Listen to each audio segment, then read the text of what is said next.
Hey everybody, this is the Sliders Review, and welcome to a special edition of Asian and Pacific Islander Heritage Month. And I'm here today to talk to you about Digimon Tamers, better known as Season 3. So this came out in 2001 and ended in 2002. Man, in 2001, I graduated high school and went to college. That's a long time ago. And till this day, well, actually, I don't know because I haven't finished watching Data Squad and probably never will. I hate Fusion and I've never seen any of the others. But to my recollection, till this day, this is the darkest Digimon series ever.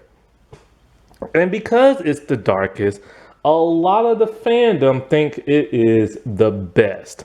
Now, I've said before, my all-time favorite Digimon series is Season 1. I really like this season, but I do not love it, and I don't think it's great. And I'll explain why a little bit later. So all this month, I've been binging anime and reviewing it and stuff. The ones I own on DVD. I actually don't own this on DVD. And it's almost impossible to get on DVD because it's really hard to find the individual volume DVDs. You'll probably have to get the entire season 1 through 4 box set. But you can find the volume somewhere like on Amazon or eBay. And so I've been binging like the last 2 seasons of Avatar: The Last Airbender, Ronin Warriors, Death Note, Digimon Season 1 and 2. So I told myself, okay, I got 2 more weeks before Asian Pacific Islander month is over, right? So I got 2 weeks to binge Season 3. A couple of days ago, I went to Hulu because that's where it's always been for so many years. So I went to Hulu, and to my surprise, it said expiring on Saturday. This past Saturday, in fact. I'm like, oh my God. I got 3 days to binge 51 episodes. And I got other stuff in life that's going to complicate that.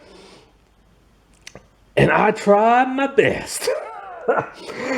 I managed to watch all the episodes except for 6. And so Friday, well actually it was Saturday morning at 2 in the morning. That's when they cut off and took it off and everything. I'm like, I got 6 more episodes and I can't watch it. So I'm just going to have to read what's on Wiki Fandom and everything. And I'm surprised they took off every Digimon series on Hulu except for the 2021, which nobody likes that one. And so, I'm just really shocked because for the longest time, I'm pretty sure for over 10 years, they've had Digimon on their platform. However, they've done this before. A couple of years ago, I read where they took off Digimon and then put it back on. So hopefully they will put it back on again. This is why physical media is important now more than ever, because these streaming sites, they will take it off and sometimes they'll never put it back on, because Fusion used to be on Hulu and they took it off. Fusion also used to be on Netflix and they took it off. And so I'm like, hey, maybe Crunchyroll has it, right? Nope. Crunchyroll only has Digimon Try and the 2020 series. I searched my TV up and down and I can't find no Digimon Season 1, 2, 3, 4, none of that stuff. I'm just kind of like, what in the world, man? Digimon's a big anime, you know what I'm saying? But physical media is very crucial. So I remember when this came out, and I remember I was so excited when this came out. I'm like, what? Another Digimon season. And so I saw the preview. I'm like, who the heck are all these people? Because, O2 wrapped everything up to where O1 and O2 ended on a good note. Everybody has a Digimon partner in the world. So I was kind of like, where are they going to go from this? So they started fresh and everything. And I saw Terriermon. I'm like, holy crap, I love myself some Terriermon. He is my favorite Digimon next to Palamon and everything. Because Patamon is just like my favorite. And so is Terriermon. But then I'm all like, hey, that's not Willis. Who's Henry and everything, right? So going into this season, I didn't know what to expect. And it's very different from any other Digimon season we've ever had. Because the creators tried to go away from the silly, goofy nature of like '01 and '02. Thank God for that, because the silly, goofy nature is something I really never, ever, ever liked. Because even in the Japanese version, it's a little silly, but it's wacky, silly, goofy in the English dub, and I hate that so much. So I was very glad they took things more seriously. However, they did still add just a tad bit of humor. That's fine. That's okay. It was not that silly wackiness of '01 and '02. It was more realistic humor and stuff. Until I started to notice something. In the beginning, it was more realistic humor. But as the series got darker and darker and darker in the English dub, they started to bring in more of that wackier sounding stupid kind of humor in the English dub to kind of counteract the darkness, because this was on Fox Kids. In fact, this was the last Digimon series to ever air on Fox Kids, owned by that of Saban at that time. After that, it went to Disney, where they had 2 seasons, Frontier and Data Squad. Then Saban bought the company back, and I think it was on Nickelodeon that he had Fusion, but then they didn't dub the entire series. Something happened, and then that was the last Digimon series to ever get an English dub. Of course, came all like the movies and the anime shorts and all that other stuff, and then the 2020 Digimon Adventure series and stuff. And so this was actually supposed to get a 2020 reboot in the form of Digimon Tamers, very similar to the Digimon Adventures, but for whatever reason, they passed on it. I think it has something to do with the creator, because the head creative writer, Shainaki J. Kanaka, he is best known for writing the season 2, 13 episode, the one where Kari goes into the dark ocean dimension and stuff. So he is the one who wrote this series. And he wanted it to be darker and less kid friendly than the original one. He wanted to be a little bit more realistic. And I like the darker tone. I like the more realistic tone. Because when you watch this series, it basically is what Digimon first started off as. A bunch of kids with these Tamagotchi type devices, Digivices, playing with little Digimon on screen and having them fight other Digimon and stuff. So that's basically the premise of this show. And they use these trading cards to modify their Digimon and stuff like that. So I like that concept and everything.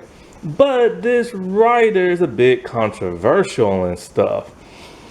See, in 2021, for whatever reason, he decided to do a stage drama type thing where he wrote. And the main villain they had to go up against was cultural appropriation or something like that. And the special attack was cancel culture. Yeah. And so this dude is actually a conspiracy theorist and everything, conspiring theories against COVID and 9/11 that happened in America and stuff. And it's why would you go there for? And I've said this before in older videos, I don't trust conspiracy theorists. The coach from Mighty Ducks, His father, who was Uncle Ben in The Amazing Spider-Man, they're conspiracy theorists. The Power Rangers Red Time Force Ranger dude, he's a conspiracy theorist. I don't trust them for nothing, because it's kind of like, why? Why, when a global disaster happens, the first thing comes in your mind is, oh, the government must be behind this, or somebody must have orchestrated this, or just something off the wall. Like, why? I don't get that. The main creator is like every villain. Like I think I said this before, isn't really bad. Because like now that I know that this dude is slightly controversial, is very peculiar and everything, it's like, and that he hates cancel culture, and he hates cultural appropriation and representation, stuff like that. When you look at the main villains of like Tamers, it's like in all three arcs, like I said before, and even Impmon at a certain degree, it's like he doesn't want you to hate the villains. He wants you to feel sorry for them and redeem them and stuff. And that's something I have noticed when, like, it comes to like the villains of this season. It's like he wants you to say, hey, these people are extremely bad. Hey, they're trying to kill hundreds of thousands of millions. But, instead of like, hating on them and punishing them and shunning them, let's just forgive them and everything. And it's kind of like, now I get it. Now that I know he hates cancel culture and stuff. And because the whole cancel culture thing, it's all about people taking accountability for what they do and making sure it never happens in the future, and punishing bad people and trying to correct society and everything.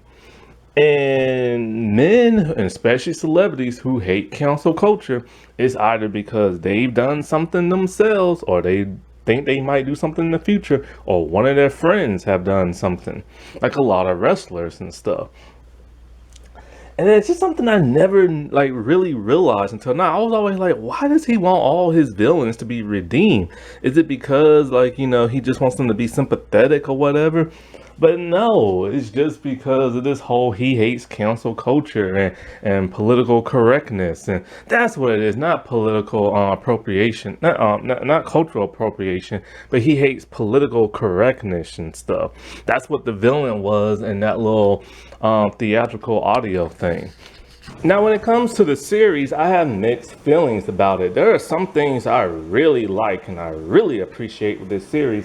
And then again, there are other things that I just feel was unnecessary. And I've said this before when I reviewed season 4, is like a lot of people keep saying this is their favorite, this is the best of the best. And I've always wondered why. And when you ask them why it's the best out of the entire like franchise, they always say it's dark. So it's like, okay, but what else? Well, it's dark. I'm like, okay, but what else makes it great?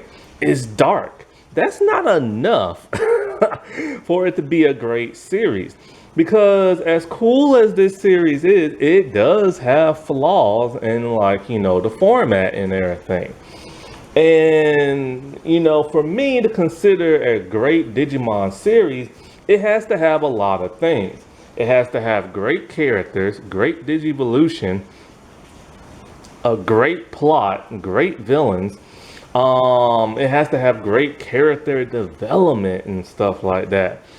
And not just with just like one or two characters, but the entire main cast. And that's the problem right there I have. There are so many unnecessary characters in this show. I love the trio. The trio is awesome. And so are their Digimon. A huge selling point was Terriermon for me. Love that dude in the movie and stuff like that. And he's just as cool here. And I like how like the producer of this season What's his name? Hero?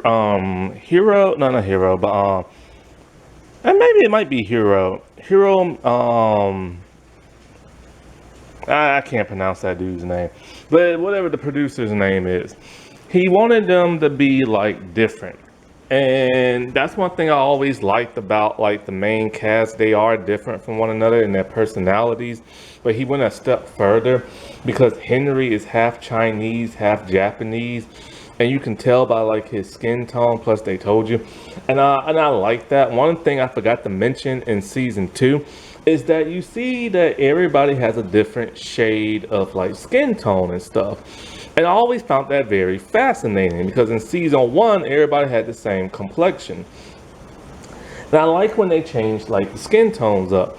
But not only that, but you have like, the monster creators who are people from all around the world. There are like white Americans, there are Japanese people, maybe a Canadian, a black dude, and an Indian woman and stuff. And I really like that because like we got our first glimpse of like a black and an Indian person in season two during a world tour, and it was very brief. And so, I love, like I said before, I love the trio. Now with Rika, they wanted to change a bit more to boost sales because the females they had in the past were very girly or just insane in the head or just whine so much. So Rika, she was like, the tomboy of the show. She could fit in with like the dudes and stuff.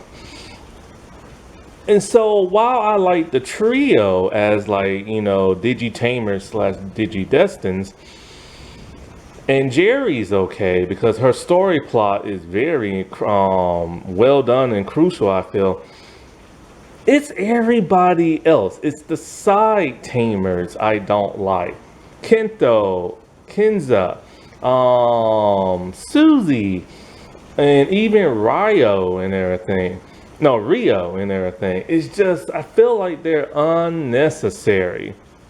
And they don't add much of nothing to like the plot. You take them out and it doesn't change not a thing. And so I don't understand like how you can develop three main characters for the most part pretty well and everything. Because in all honesty, it's really only Rika that has like, character development. And that's like in the very beginning, in the middle of the series. What's his name? Henry is pretty much the same as he is from the beginning to the end. And the main dude is, like he changes a little bit, but it's like a slight change in his personality. But like, when it comes to main character development, Rika has main character development, Impmon, Renamon, somebody else I can't think of. No, I think that's probably it. And that was a problem I had in season two where there wasn't enough character development. It was mostly with just the villains and stuff. And so I just feel like the side tamers are like wasted in this show. And so are their Digimon. Their Digimon don't even Digivolve. And I'm just kind of like, dude, what's up with that? They de-Digivolve for the most part. And don't nobody want to see that because they brought in some cameos from like the movie in the original series. So you want to see them fight in the show, but then they de-Digivolve and everything. And it's just like the side characters really don't have no real personality. They're just kind of all the same, kind of. Then another problem I have with like this series is that it tends to get a bit boring after a while because it's so different and so new and it's not connected to the canon of the first two. You have to take everything in as you're watching it, so you're trying to understand like the new rules, the new characters, the new digital world and everything. And so while you're doing that, It's like, okay, so to be different from the original, they spent more time in their human world as opposed to the digital world. Now, that's a bit of like, I both like and dislike that. That's a huge problem because stuff that happens in the digital world is always more interesting than what happens in the human world. The only time I like it when they go to the human world was like in season one, because now we know the threat of Digimon, and now that they're in the human world, you tend to fear more and everything to what they're gonna do. Plus, there was the whole search for the eighth child and everything. And the world tour in season two was pretty fun. And so here is very much just realistic. It's just a bunch of kids who love Digimon because, oh, I forgot to mention, everything we know about season one and two, this world established that that never existed. So that just broke my heart because I love season one and I have a lot of fun with season two. So to say it wasn't real, just ooh, that broke my heart. And yeah, I know it's a fictional show, but you know what I mean. But you gotta remember, there are parallel dimensions in the Digi universe and stuff. So, you know, I'm okay with them saying, oh, that wasn't real, because technically it was. And so, like, the realistic nature of this show does tend to hurt it just a tad bit. Because you spend about 30 something episodes in the real world and only 20 something episodes in the digital world.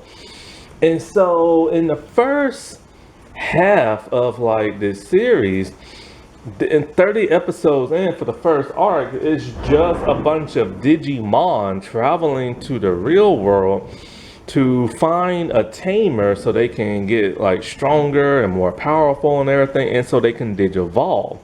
So that's all it is. It's just for like the first 15 episodes or so, it's just a bunch of rogue Digimon trying to find a tamer so they have to fight the trio. Then after that, it's the Devas coming in because they hate humans and they want to enslave and destroy the human world because they feel humans are polluting their world. So now it's them coming through to attack like the humans and destroy the trio. Then after that, Calamon gets kidnapped and then they go to the digital world. So for 30 something episodes, it's just a repetitive rinse, rinse, wash, and repeat. I'm about to say it with the R. And it's just them fighting and everything. But then once they get to the digital world, it starts to be more interesting because then you get back to like the nature of what the original shows used to be like.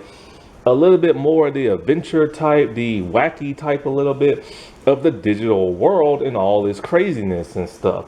And them having to like survive on their own as opposed to season two, which everything's just given to them and they get to go home. But you know, they have to like rough it and everything. They're low on food, you know, traveling to the digital world is completely different and they lost their food. They have to sleep outdoors or they have to sleep into like in a building or something like that. They can't necessarily trust the Digimon there because you don't know how they're gonna be. And so that started to be interesting at first until this digital world is probably one of the worst ones I've ever seen. It's very lackluster. First of all, there's no more like glittery sprinkles all around like the atmosphere to let you know you're in a different dimension. Two, I like the sky. I like the sky with the little portals and all this other stuff. Also, I like the digital streams that can teleport you anywhere in the digital world. That's a greater risk because you can be taken thousands of miles away from like the rest of the group. And that does end up happening a lot. There are these little digital gnomes that were like creations of their own that manifested within the digital world because the digital world in Digimon was actually created by people. So that's a huge different like twist and something that's different from the original and which I appreciate. I like the idea that it was Digimon and everybody was man-made, and somehow they manifested into life of their own. And so like,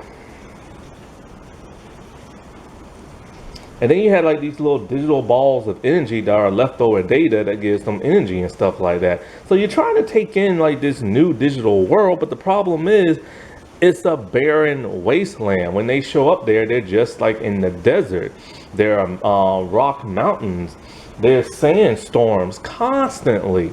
And it's not used to the digital world that you're used to. It's just a very bleak, barren place, but it didn't always look like that. And then once in a while, they'll get to a place that's more colorful with grass and a river and stuff like that. But then after that, it's more bleakness and everything. You go to a building, it's a very bleak building and stuff. And so it's just a very uninteresting digital world.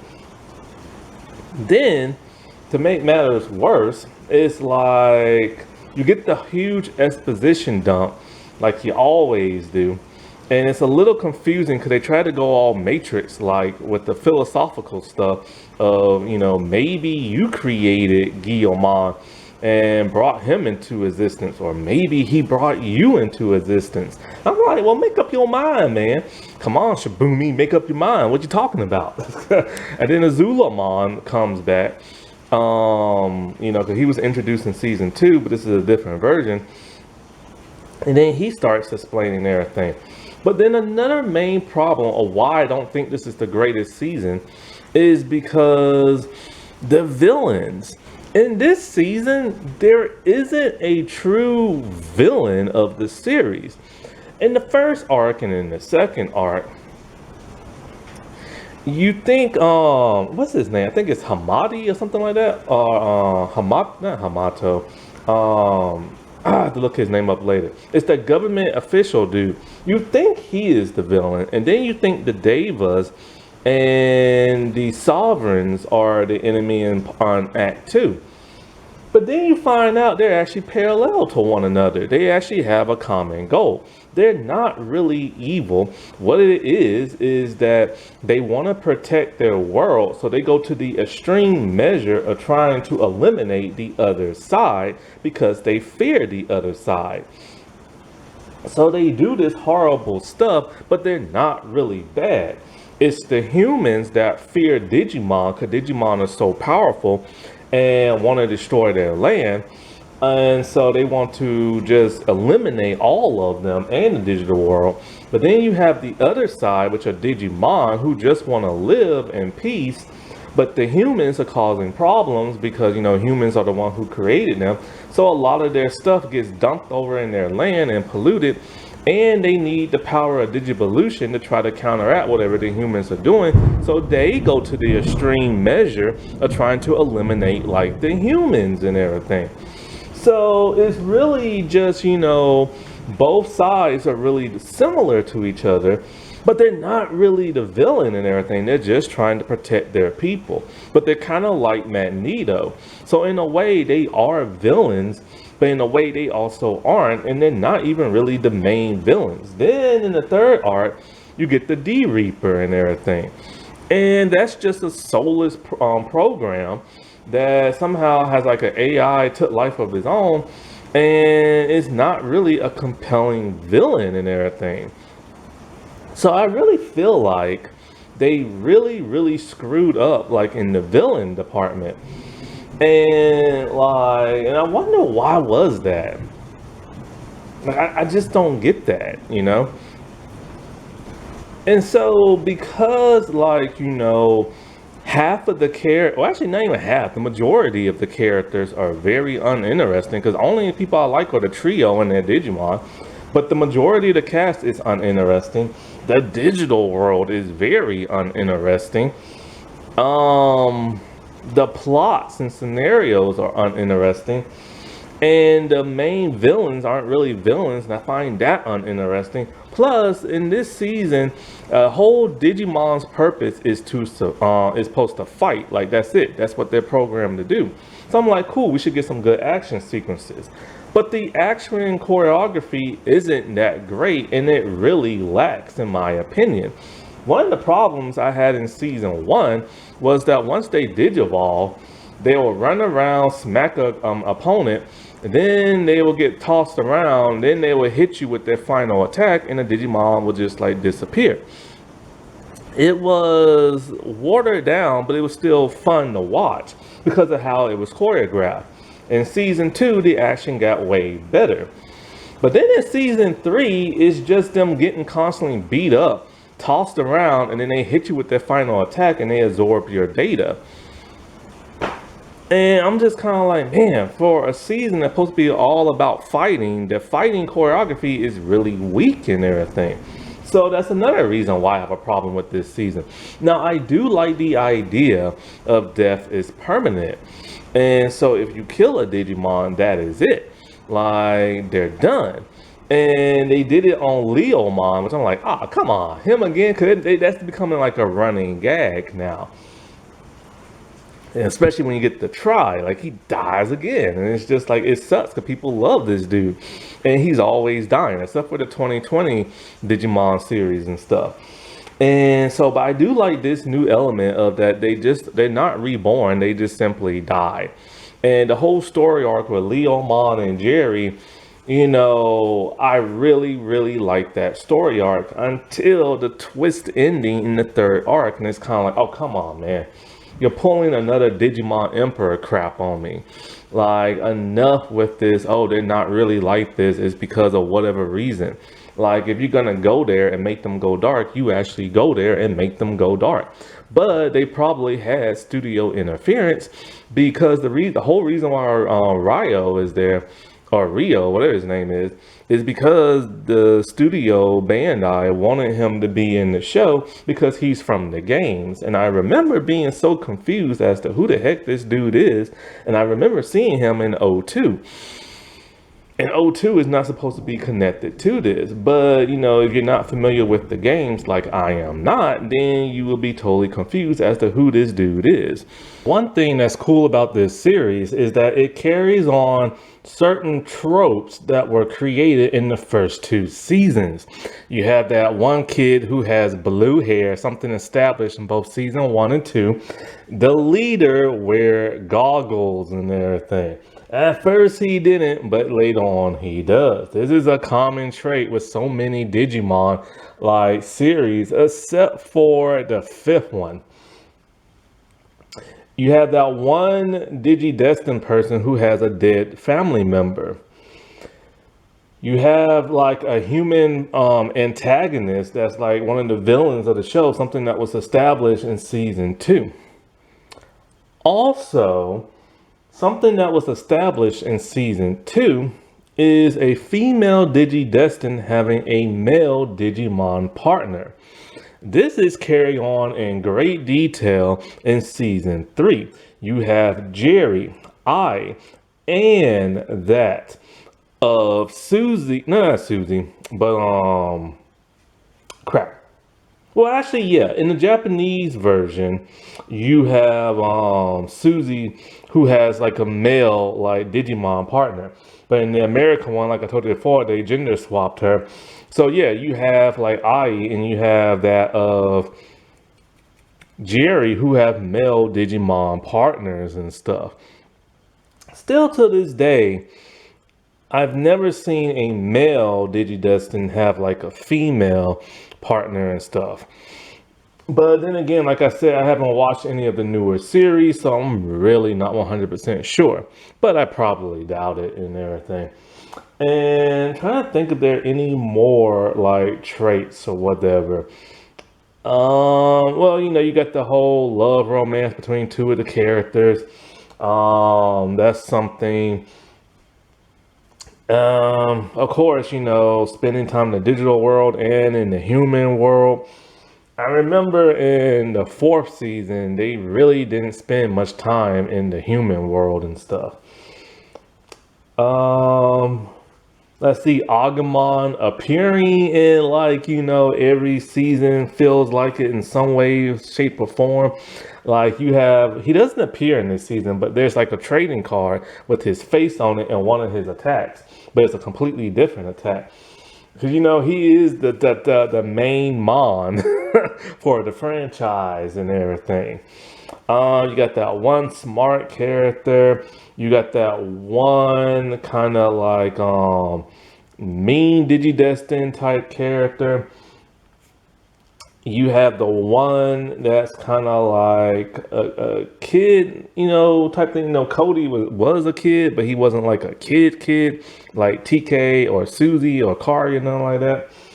Let's see what else. I can't really think of anything to be completely honest. But one thing that is interesting is that like when it comes to the leaders of the first three seasons, their digivice go from like orange to blue to that of red. Now, what's interesting about that? Those are the three main colors from the first Digimon series characters and stuff. Tai, Sora, and Matt.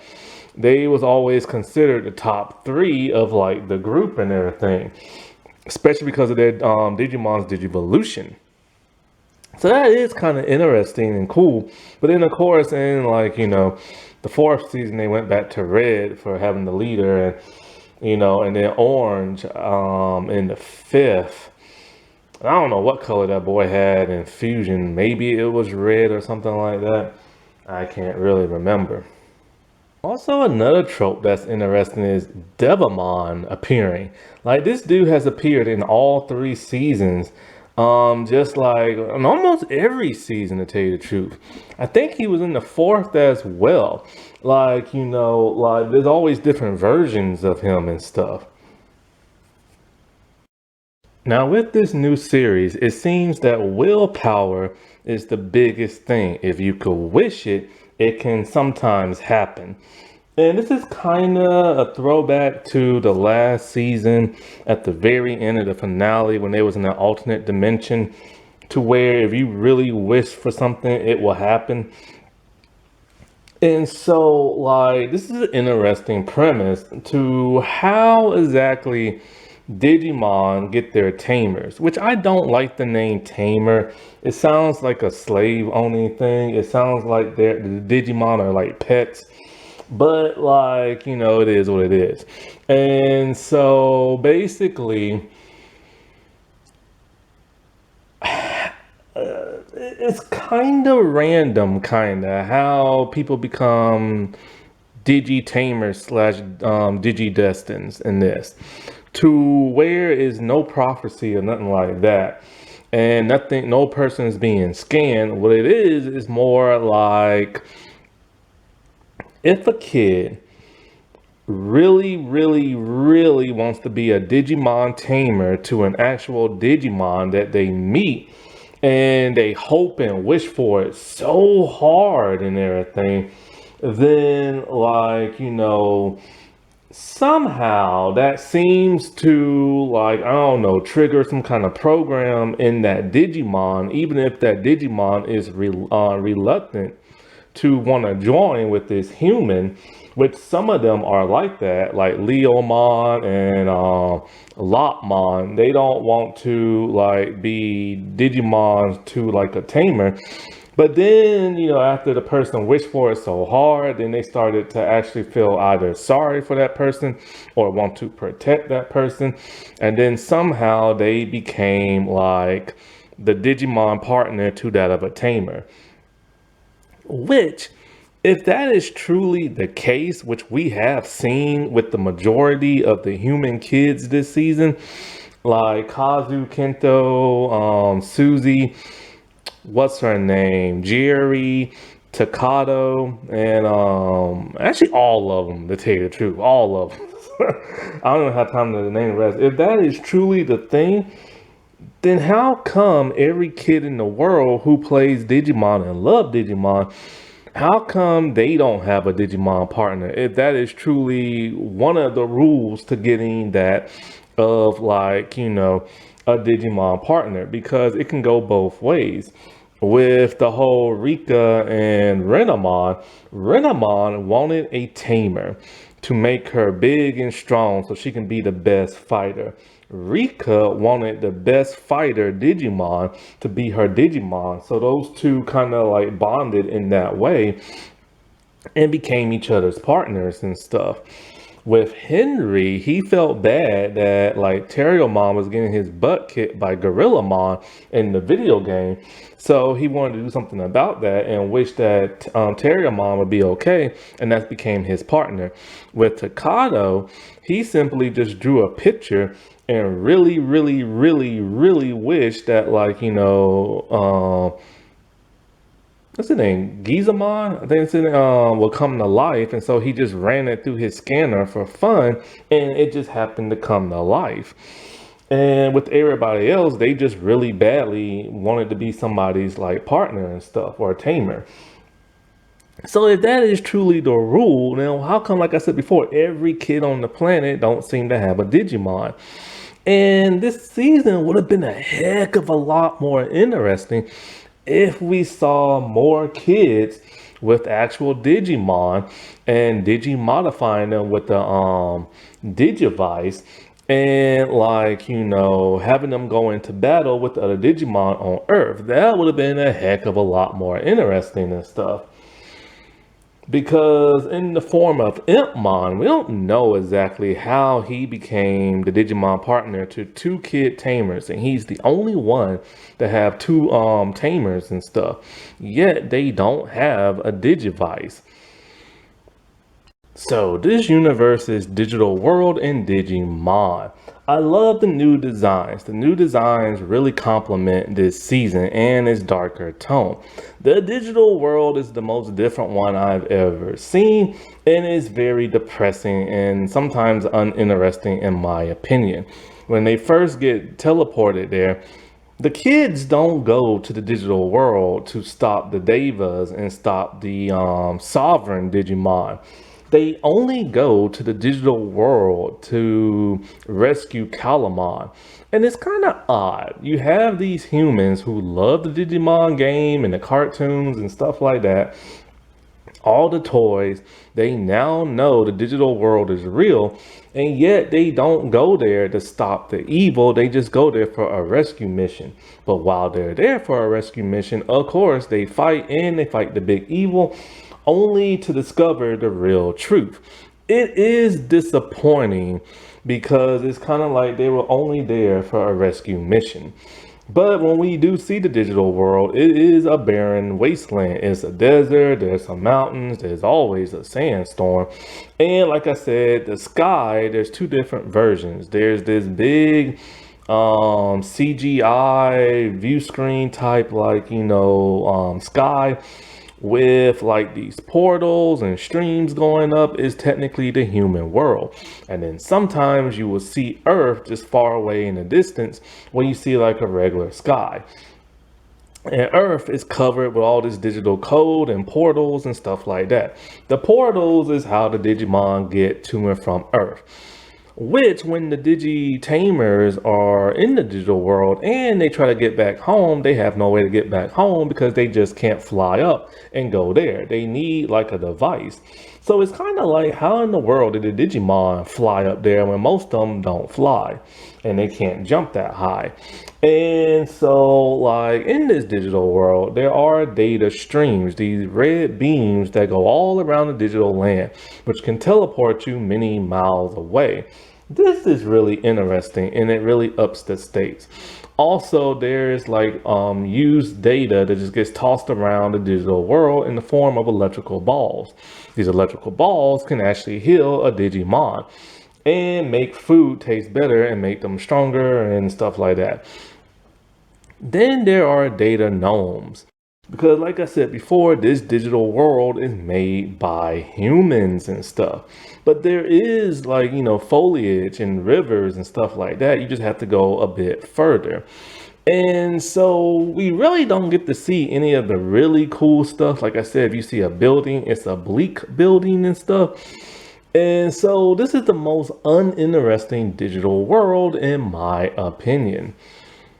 Data gnomes are somehow little creatures that are like really glowy and everything that manifested on their own in the digital world. No human made them and stuff. I don't really know what they do other than transfer like Digivolution to like all the Digimon.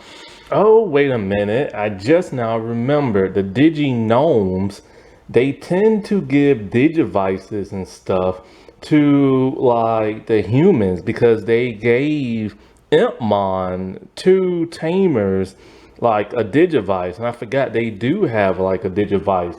It wasn't given to them until the second to last episode. But still, it's just like there are way too many tamers and way too much underdevelopment characters and stuff.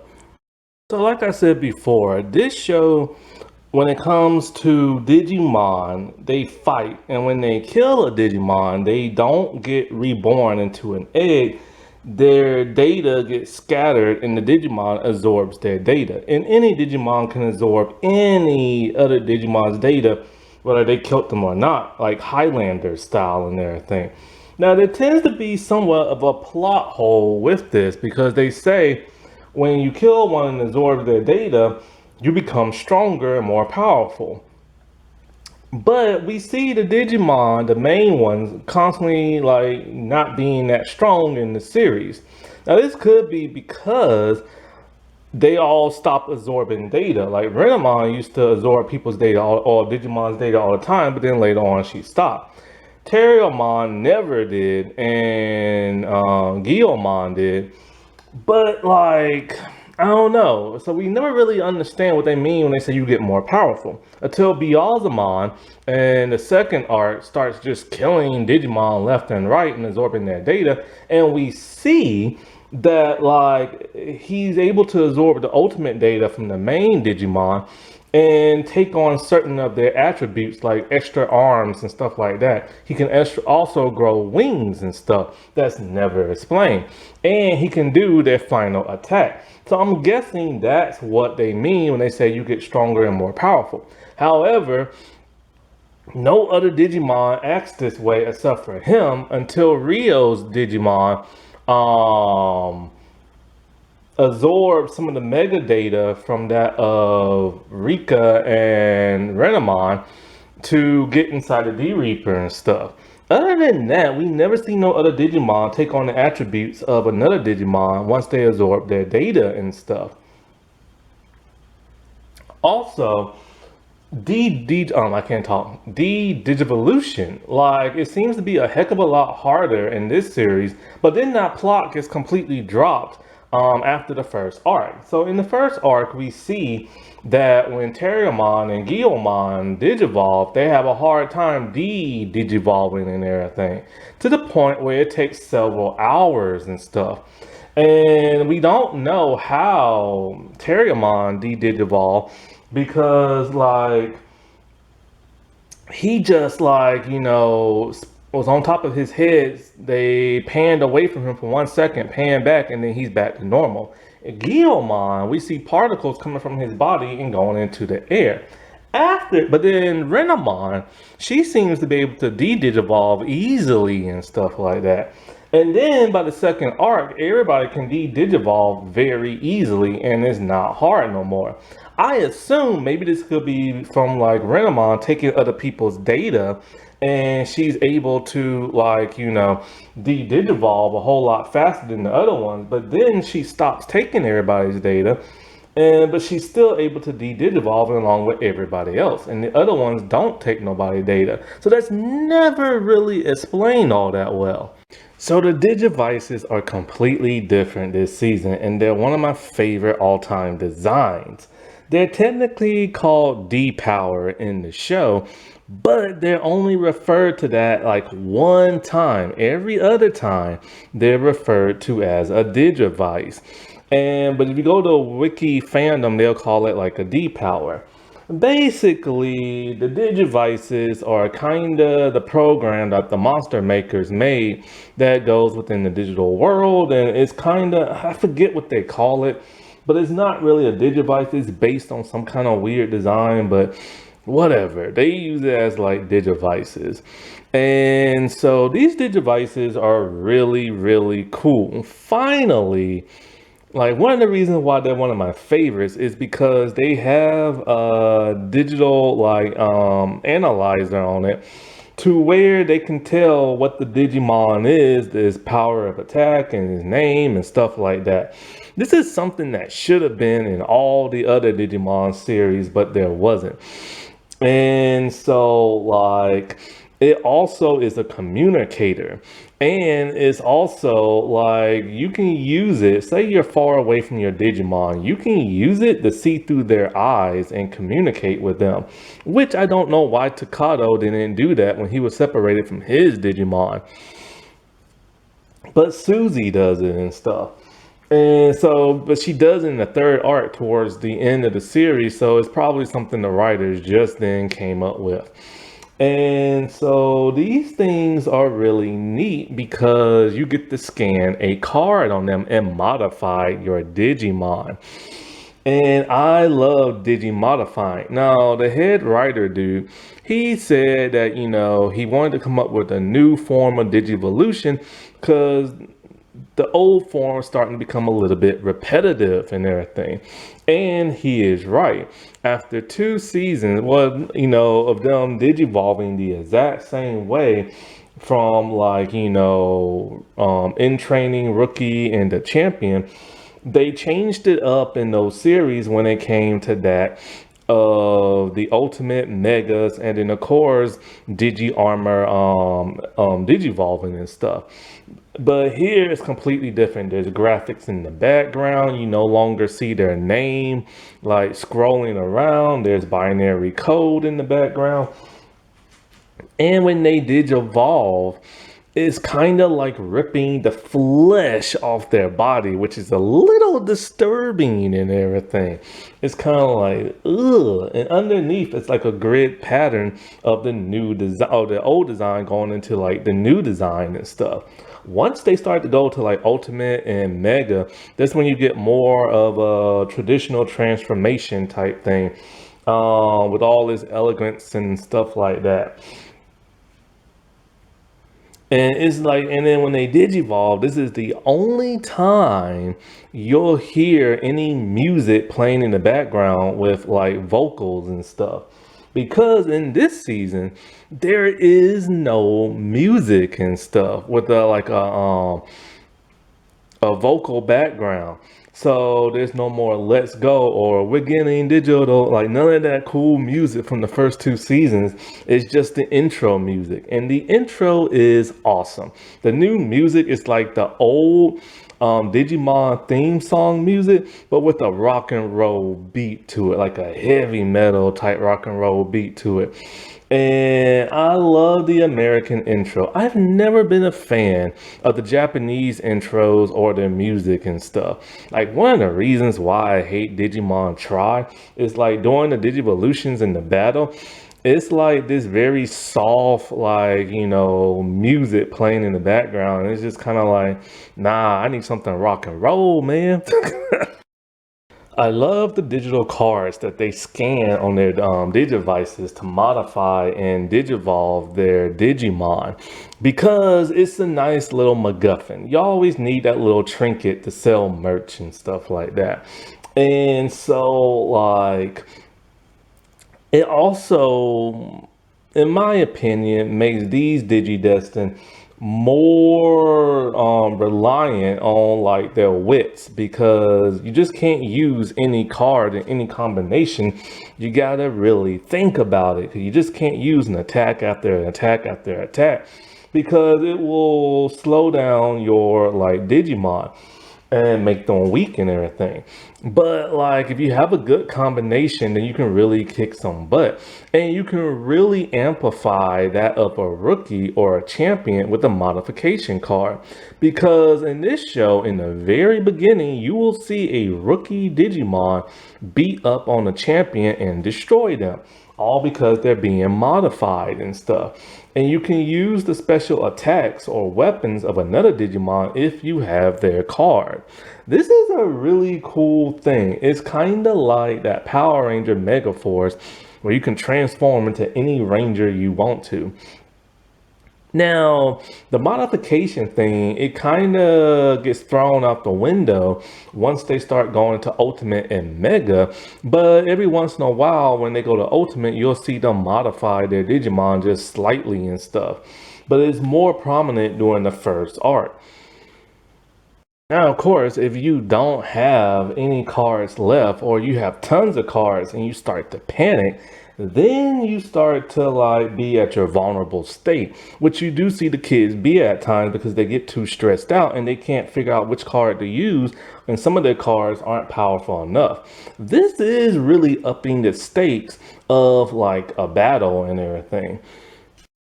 Now the blue Digivice cards, they help the tamer make their Digimon go to Ultimate and Mega. They're extremely powerful cards. And the weird thing is they kind of just appear out of nowhere. They can take the form of a regular Digicard and everything, or you can make your own and of course wish for it to be like a blue card, and it can happen. That's what Kazu did when he gave it to Takado and everything. And the blue card, we find out, is just an algorithm program that the creators made and stuff, but for whatever reason it took the shape of a blue card. And once you use it, it kind of just disappears. You just can't keep it in your pocket and stuff. Now the cool thing is, 4 of the kids are able to digivolve their Digimon into Mega. However, there are multiple Megas in this season. This is something I've been wanting ever since season 1. It always bugged me when only 2 Digimon can go to Mega level, or they combine to turn to a Mega level. So you get the 3 main kids and everything, but 2 of them, of course, get the CGI treatment. They should have gave Rika the CGI treatment as well. I hate when they did that crap, not giving her the CGI treatment. But like Rio, he's able to go to Mega, and when you are able to digivolve your Digimon into Mega, you get to merge with them, which is called bio merging and stuff. And it's really cool because these Digitamers, at least for the original 3, the trio, they have a really strong bond with their Digimon. So much that when they're in the ultimate level, if their Digimon is getting hit, punched, and zapped, they can actually feel the impact, and for some bizarre reason. This is something we've never really seen before. And the thing about their Digivices give them the ability to control their Digimon. And so, like, when they merge with their Digimon, they go kind of like naked, which I don't like. I hate in anime when young kids and teenagers get like naked and stuff like that. And sometimes their private area is covered with like binary digital code sometimes. And I just feel it's unnecessary. But like, I like the idea that they can merge with their Digimon. This was the first time we've ever seen a partner merge with their Digimon. Now of course, because this was so well received in season 4 in Frontier, the humans actually digivolve into Digimon and everything, which people are hypocrites. People loved it in season 3 Tamers, but they hated it in Frontier. And one of the reasons why is because these humans, Digidestin, did not have a Digimon partner. They just had a Digivice, some codes, and they was able to transform into a Digimon. Before I get to character bios and stuff, I just wanted to point out also one of the things that always, like, I've never liked about this series is that we have some of the weakest, and I mean weakest, Digidestin / Tamers I've ever seen. Because there are 10 total, but there's only 4 that are really powerful. But no matter how powerful these 4 are, And like you have one that has, okay, like one of the 10 has a mega, and that thing barely does anything but blow kisses and stuff at people, and that's its special attack. But like the four powerful ones, even though they are powerful, they never defeat the main final boss in their thing. Like I've noticed that. And that's something I find completely odd in the Digimon series. Because like when they have their individual like story arc and they digivolve, yeah, their Digimon do defeat whoever it is they're fighting. But then like say Terriermon and his evolutions and stuff, every time he digivolves to the next evolution, I notice he constantly gets his butt kicked and everything. And I don't understand that because he is a fan favorite from the movie. But like when it comes to the final bosses, Hamaki, he's not even defeated by the kids in their Digimon. He's defeated by his own software being faulty and like the Digimon from the actual digital world. They are the ones who defeat him. When it comes to the four sovereigns, only one of them is evil, and you think all of them are evil, but no, only one out of the four is evil. And he's not even defeated by the kids in their Digimon. He's defeated by another one of like, you know, the sovereigns, and they don't even defeat him. They just make him stop fighting and talk to him and everything. Then there is the D Reaper itself. If you watch, the kids and their Digimon never, ever, ever defeat that thing. It's the adults who are the Wild Bunch monster makers who come up with the software to defeat the D Reaper and everything. They implanted it in Terriermon and didn't even let him know. They tell him, you know, to create a vortex, which he does. They lie and say it's not going to affect their Digimon. Then it's the sovereigns from the digital world that help pull the D Reaper inside, and supposedly when it goes back to the digital world, it's now cleansed and everything, which I don't understand how, because it's a program that's supposed to delete things once it exceeds its biggest level and everything. Like when there's too many of them, it's supposed to delete stuff. That's its programming and stuff. But it's cured and everything. And so those Digimon and Digidestin never defeat the D Reaper because it was always the adults in their program. Because it's the adults who come up with literally everything and stuff.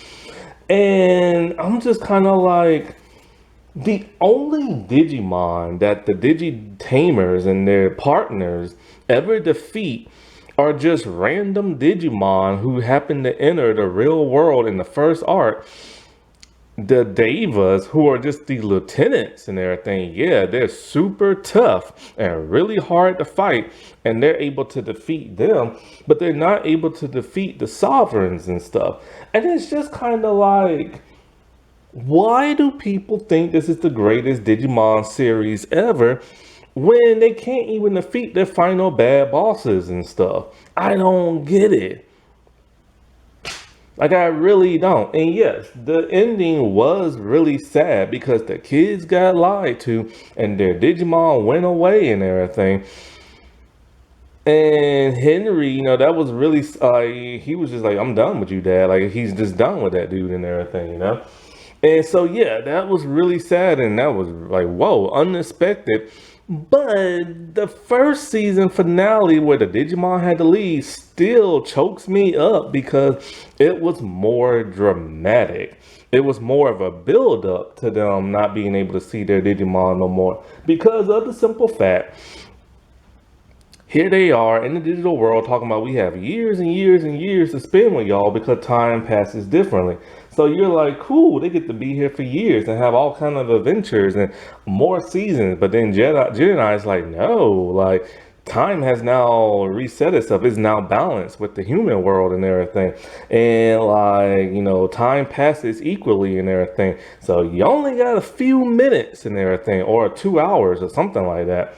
And so like, and you're like, oh no, that sucks. But then everybody has their like goodbyes, and they're hugging it out, they're crying it out. But then it's Palamon, who don't want to see Mimi, and then that's like, oh no, dude, don't do that.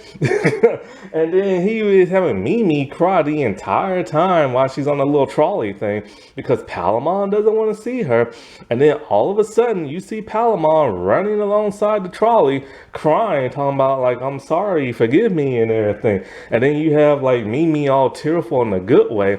But then all of a sudden, Palamon trips, Mimi hat flies off, and then you hear that awesome music and everything. And it's just all the kids and the Digimon waving and everything and saying goodbye. And that chokes me up just trying to talk about it right now. It was a build up to it. Here, it's just a sucker punch, kind of like, wait, what? They're gone just like that? And it's like, oh, you just ripped them out of their arms. Yeah, that hurts a lot, but it doesn't hurt me as much as the first one. And then of course, when you get to the two movies, one is set between episode 16 and 17. But then, because you can tell because of Rika's shirt and the Digivolution level. But then the other movie takes place 6 months later, and it's like, oh, all the Digimon are just happen to be back on Earth and everything. And it's kind of like, how? Because they're not supposed to survive in the human world, but now here they are and everything. And everybody's happy and stuff.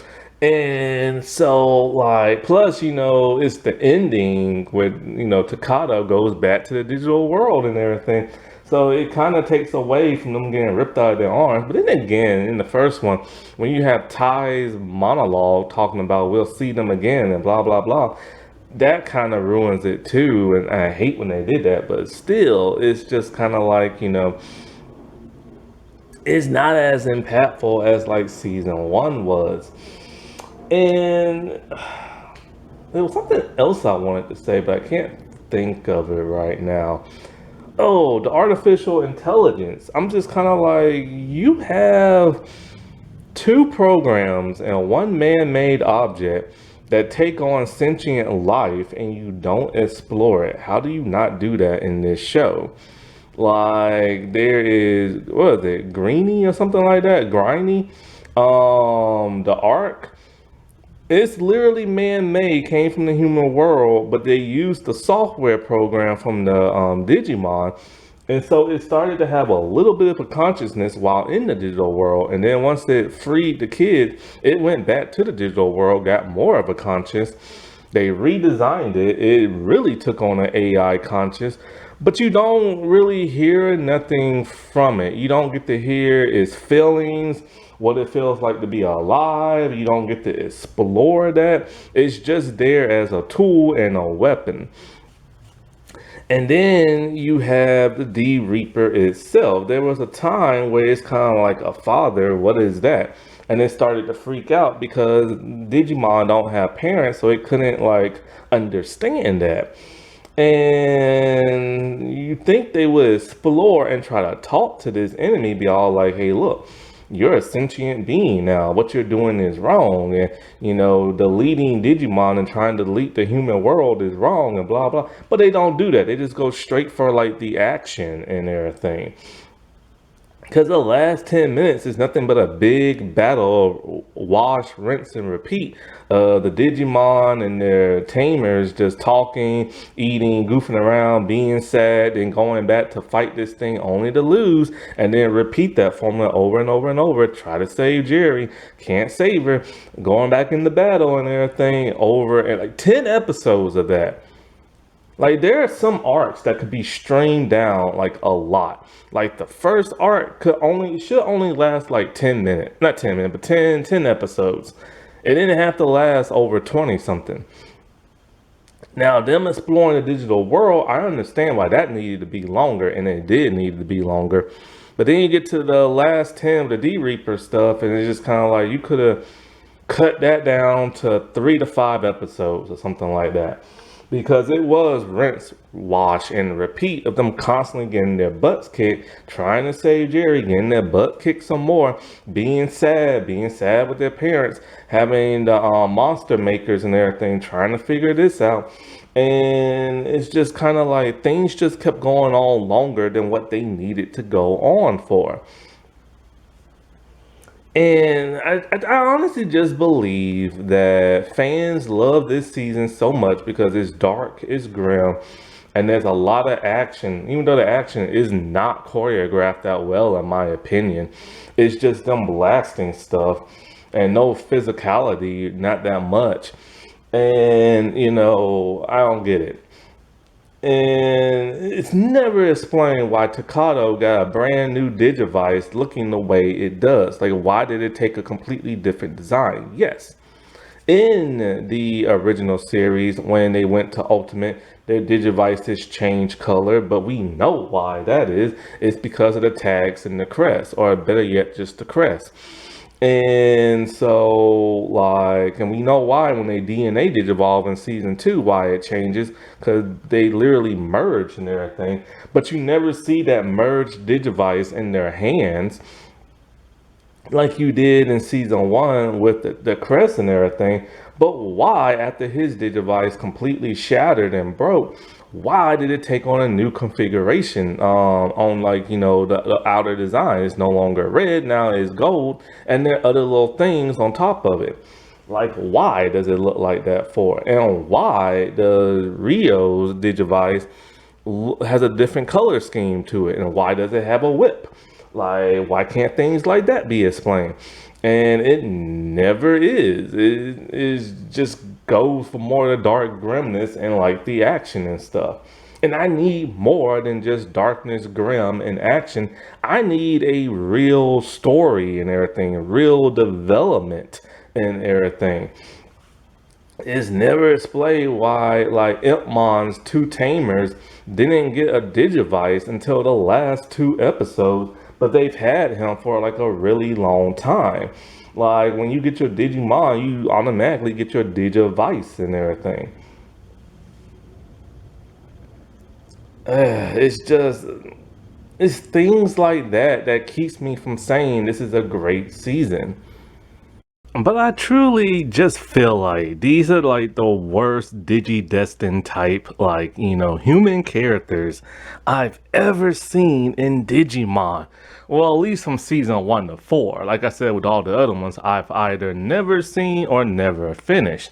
But the reason why I feel this way is just because with 10 Digidestins, it's like, I don't know, man. It's just weird. They could never defeat none of their main bosses and stuff, like bad guy bosses. And not only that, but it's just, I don't know. It's like they have 3 like toddler type kids in their group. The rest are like teenagers or whatever, or teenagers, young, like, like, what is it, like 12, something like that. And they tend to act just like kids at times because it's like, okay, like I said before, the only reason why they even went into the digital world was to save Colamon. And it's just kind of like they know the Devas are a threat. They know the Sovereign is a threat. Why not go there and face the threat head on? I mean, heck, that's what Ty would have done, and Davis and stuff, He would have led his group back into the digital world to like kick some butt. And that's exactly what they did do. Because like in season 1, after the kids made it home, defeated my oldest mom, found the 8th child and everything, they found out that the digital world has been in chaos for like over a decade. So what did they do? They left their home and everything, their safe home, went to the digital world to go kick some butt. When in season 2, when like Oinawa went into the digital world with those kids, what did the Digidestin do? They followed to go kick some butt and save those kids.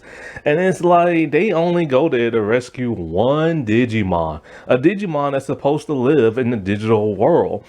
Then when they do make it home and they know for a fact the D Reaper is the big main bad guy, that they need to defeat and everything. And when they find out he made it to, or it made it to like the real world, and they go to confront it, what do? They decided, oh, I'm hungry. Let's go and bake some bread. And then they start goofing around baking bread. I'm just like, the fate of two worlds is at stake, and you're goofing around baking bread. Then it's like, once you get your butt defeated first time by like the D Reaper, what do? Your parents want to throw you like a big feast and everything. And it's like, and then after they keep getting their butts kicked some more, they just keep going home and being sad. And like Takado went to go hang out with his cousin and everything. And it's just kind of like, I get it. They're doing what normal kids would do, and this is very well realistic. But like the dude who created this, he's making this too realistic and stuff. You're supposed to root for like your heroes. And something I've never really noticed is like, okay, character bios. Let's start with the teacher lady. She's really interesting, and the only reason why I'm pointing her out is because, one, she's pretty funny because of how stressed out she gets from the kids, but she looks like Kari, and she's voiced by Kari's American voice actress and stuff, which have led fans to believe that this is really Kari, but she's not. And so that's a nice little Easter egg and stuff. Now, some other countries do consider O1 and O2 canon to this show, but our country does not.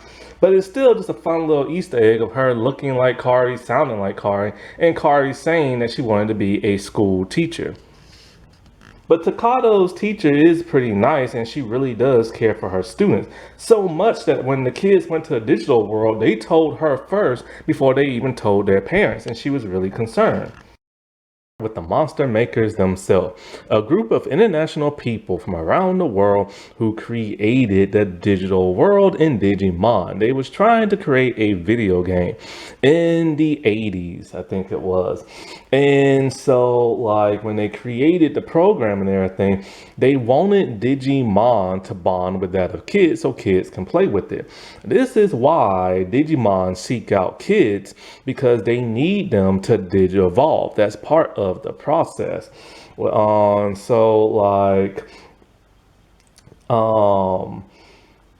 something happened and it caused them to stop making the game. I think what it was is that the Digimon was like too powerful, or something. There was something that happened that caused them to stop.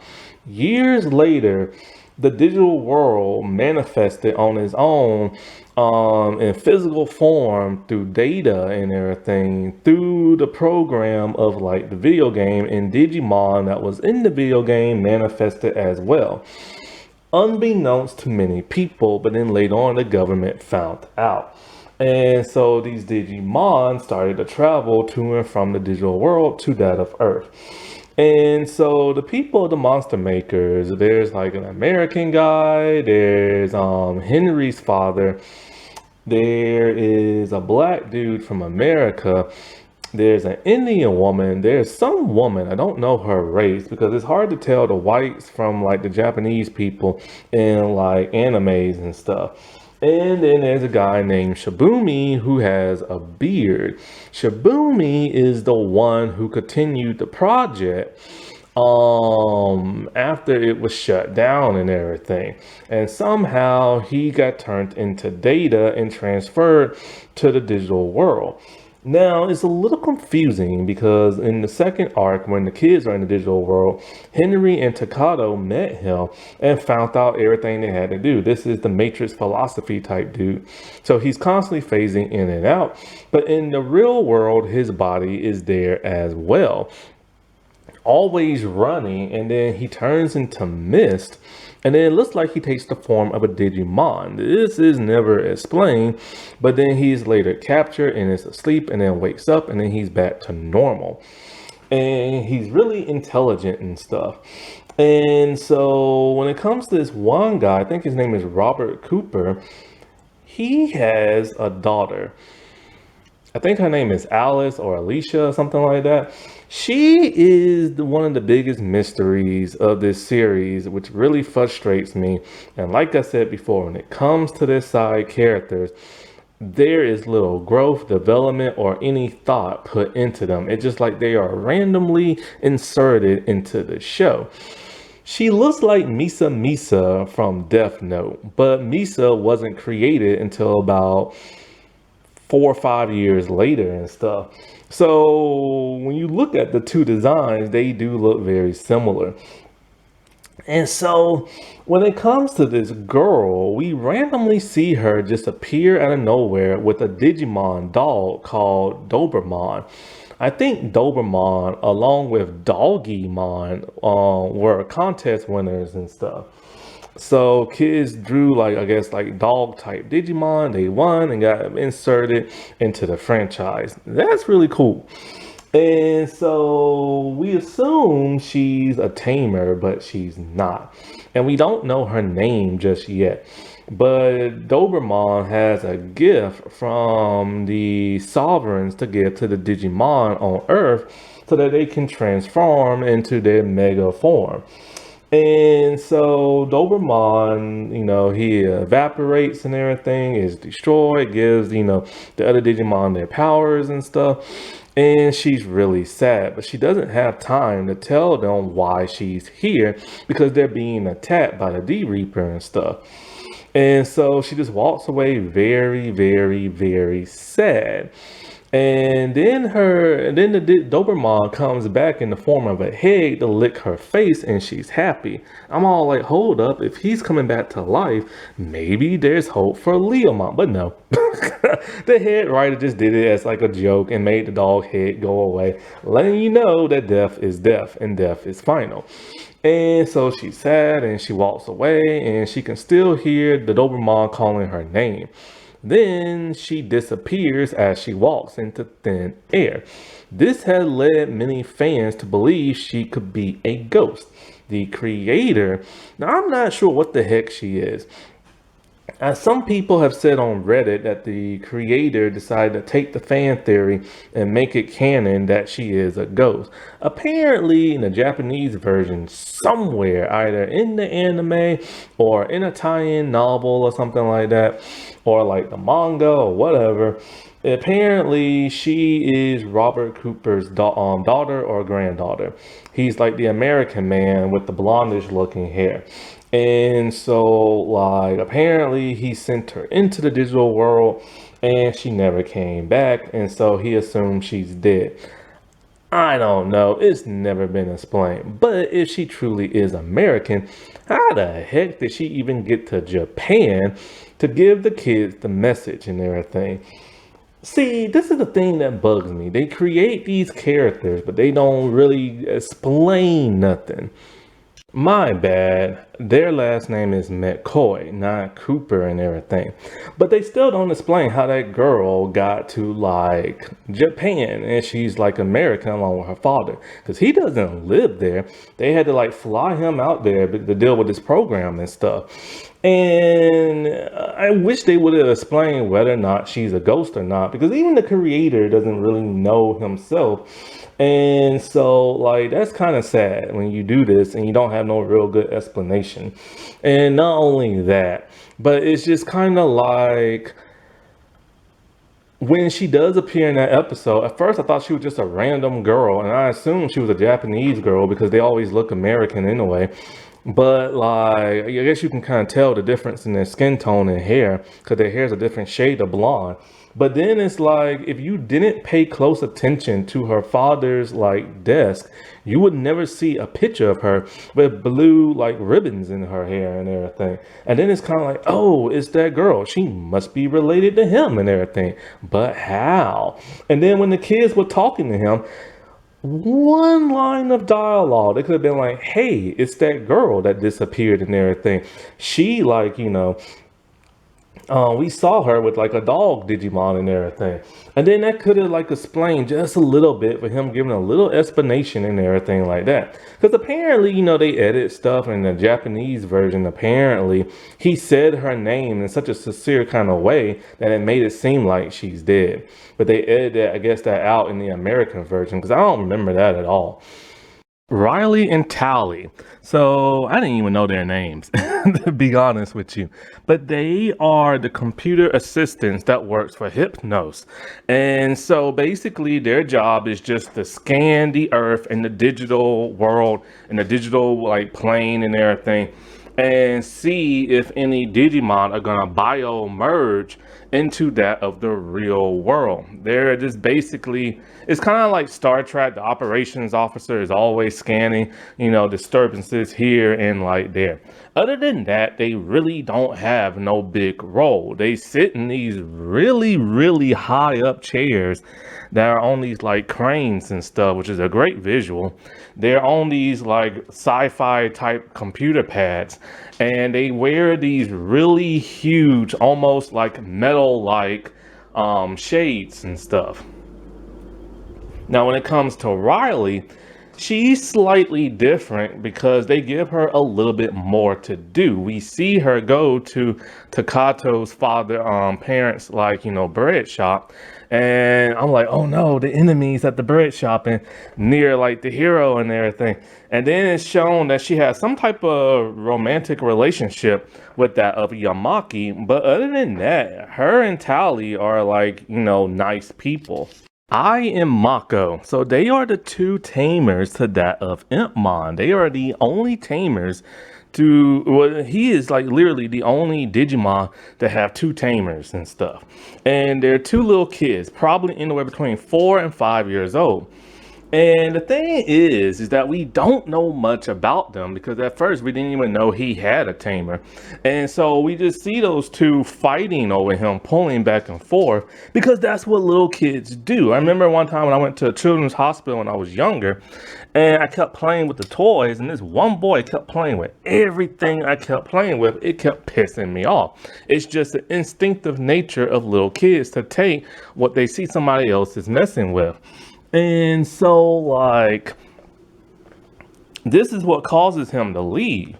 And so it turns out they're two really nice kids because when he came back to Earth, they left him a message letting him know where they was going to be at because they haven't seen him in a very long time.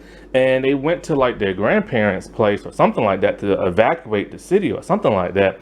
And so they was kind enough to leave that dude like a message. And not only that, but to apologize for acting so bratty and everything. In the second to last episode, they're giving a Digivice, which only I wears and stuff. So it makes me wonder if she's the true tamer and her brother's just tagging along. And so, like, and of course, that Digivice ain't gonna mean nothing because they never, like, modify or digivolve him and then, of course, he left at the last episode with everybody else, but then in the second movie, he reappears with the rest of the Digimon. And so, like, it's just really weird that these two young ones are like tamers and everything. Like, it just doesn't make no sense. Like, really, what makes them worthy? You know what I'm saying? Like, you can tell with the other kids because they, play the cards and they're like really tough and everything. But these are literally just two little kids. And I feel like they were just randomly picking whoever just to be like a tamer who was ever just like young in like the series and stuff. And it's really weird because like he doesn't need a Digivice to Digivolve. Another person I can't stand is Impmon. Impmon is a Digimon voice. I forget about the actor who, but he's voiced so many legendary characters in Digimon, from Vmon to Ken to Demi Vmon, Demi Devilmon. But yeah, he was the voice of Vmon in season 2, and so you recognize his voice. And so he's Impmon. He's perfect as Impmon. Impmon is just a brat. when we first see him, like he's just this antagonistic type person. He's bratty. He's always shooting fireballs at people. He's kicking and hitting people. He punched Renamon, which, by the way, this season doesn't show nobody slapping nobody, which is very shocking because in Digimon, kids are always getting slapped. And so, like, he's a bully is what he is. He hates humans to death. I mean, he really hates humans. And he gets on to Brenamon talking about, like, your ultimate level of digivolution, it looks very human like. So why would you want to take on the body of a human? But the thing is, you can't choose how you look when you digivolve. And so then later on, we find out that he's actually partnered with two tamers and stuff. And the reason why I guess he hates them, because he doesn't understand children. When the kids kept pulling and yanking at him, he saw that as like an act of violence. And then he saw them pull their teddy bear and everything and rip the arms off. So he assumed that's what they was gonna do to him. So he just ran away and just became like a bully and stuff. But then after he meets the Digimon and the tamers and stuff, he's being bratty. They're trying to be nice to him. And he thinks he's so tough he can take anybody on. And it's to the point where he tries to fight the first Deva and ends up getting his butt stomped and everything. So much he's embarrassed and goes and lives in the sewers, talking about how everybody hates him, how he hates himself and all this other stuff. And then he gets tempted by another Deva, because this Deva knows he hates humans, and Devas and Digimon in the digital world, some of them hate humans. And so, like, he goes to the digital world, and it's there that he agrees to take out the trio and their Digimon if he gives the power of Digivolution. So they Digivolve him to his Mega level. He literally goes from rookie to Mega. And he's the only one who's able to Digivolve by himself. Because at this point, his tamers don't have no Digivice, and his tamers are not there. After that, he becomes Biozamon, and he gets on this like wicked motorcycle that's like evil. Whoever rides it turns automatically evil, but he's already evil because he's a brat and he's been tempted by the Devas. So he just goes around killing tons of Digimon, getting stronger and stuff. And he's the only Digimon to have two actual looking guns. Like, this is a first because no other Digimon has ever had a gun. Technically, Terriermon's champion form has guns, but they're more like Gatling guns that attach to his wrist.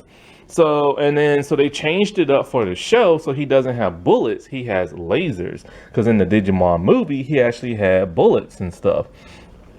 But they changed up the lasers, but they give Biozamon kind of like these lit up type bullets and stuff. And so he's just like taking out Digimon left and right, and then he meets the trio and he tries to kill them. And so they put up a good fight. But that's when Leomon intervenes, and Biozamon just straights up, because he was trying to kill Jerry as well, and so he just straights up, punches a hole through his gut, killing Leomon and taking his data. After this, Takato just like loses it and has his Digimon Dark Digivolve. After Biozamon gets his butt completely kicked, which was a huge fight, after seeing Jerry all upset because literally he was about to die, because after Takato was able to go to Mega, he was straight up gonna murder Biozamon, but Jerry made him stop and everything. And after seeing Jerry all upset and crying, he just walks away and then confesses he wants to give up the power as he's being attacked by some like bad guys or something like that. And after that, he goes back to the human world after he's supposed to hate humans so bad. And then after that, he goes looking for his tamers. And after that, he turns nice. His redemption arc is not worthy, in my opinion. He just turns nice because he sees Jerry cry, but he knew full well what he was doing. It's not like he was fully brainwashed, just half, because he's always been that bad kind of person. And so after that, and finding out Jerry is like, trapped by the D Reaper, he tries his extreme best to bust open the bubble that she's in to try and free her. And he won't stop until he gets her out. However, he is unable to free her and stuff. But he puts up an extremely good fight. So much, he almost loses his life. And as he's falling down to the ground and losing his powers and about to be eradicated, everybody's all like, just hold on, focus, hold on. And somehow he is the only Digimon to prevent himself from dying by refocusing his data and making himself whole again. Maybe because he's so strong and he absorbs so much data, I don't know. Or maybe his willpower is just that strong. But then after getting his butt totally kicked, he decides, screw it, I'm just gonna go and hang out with my tamers and everything.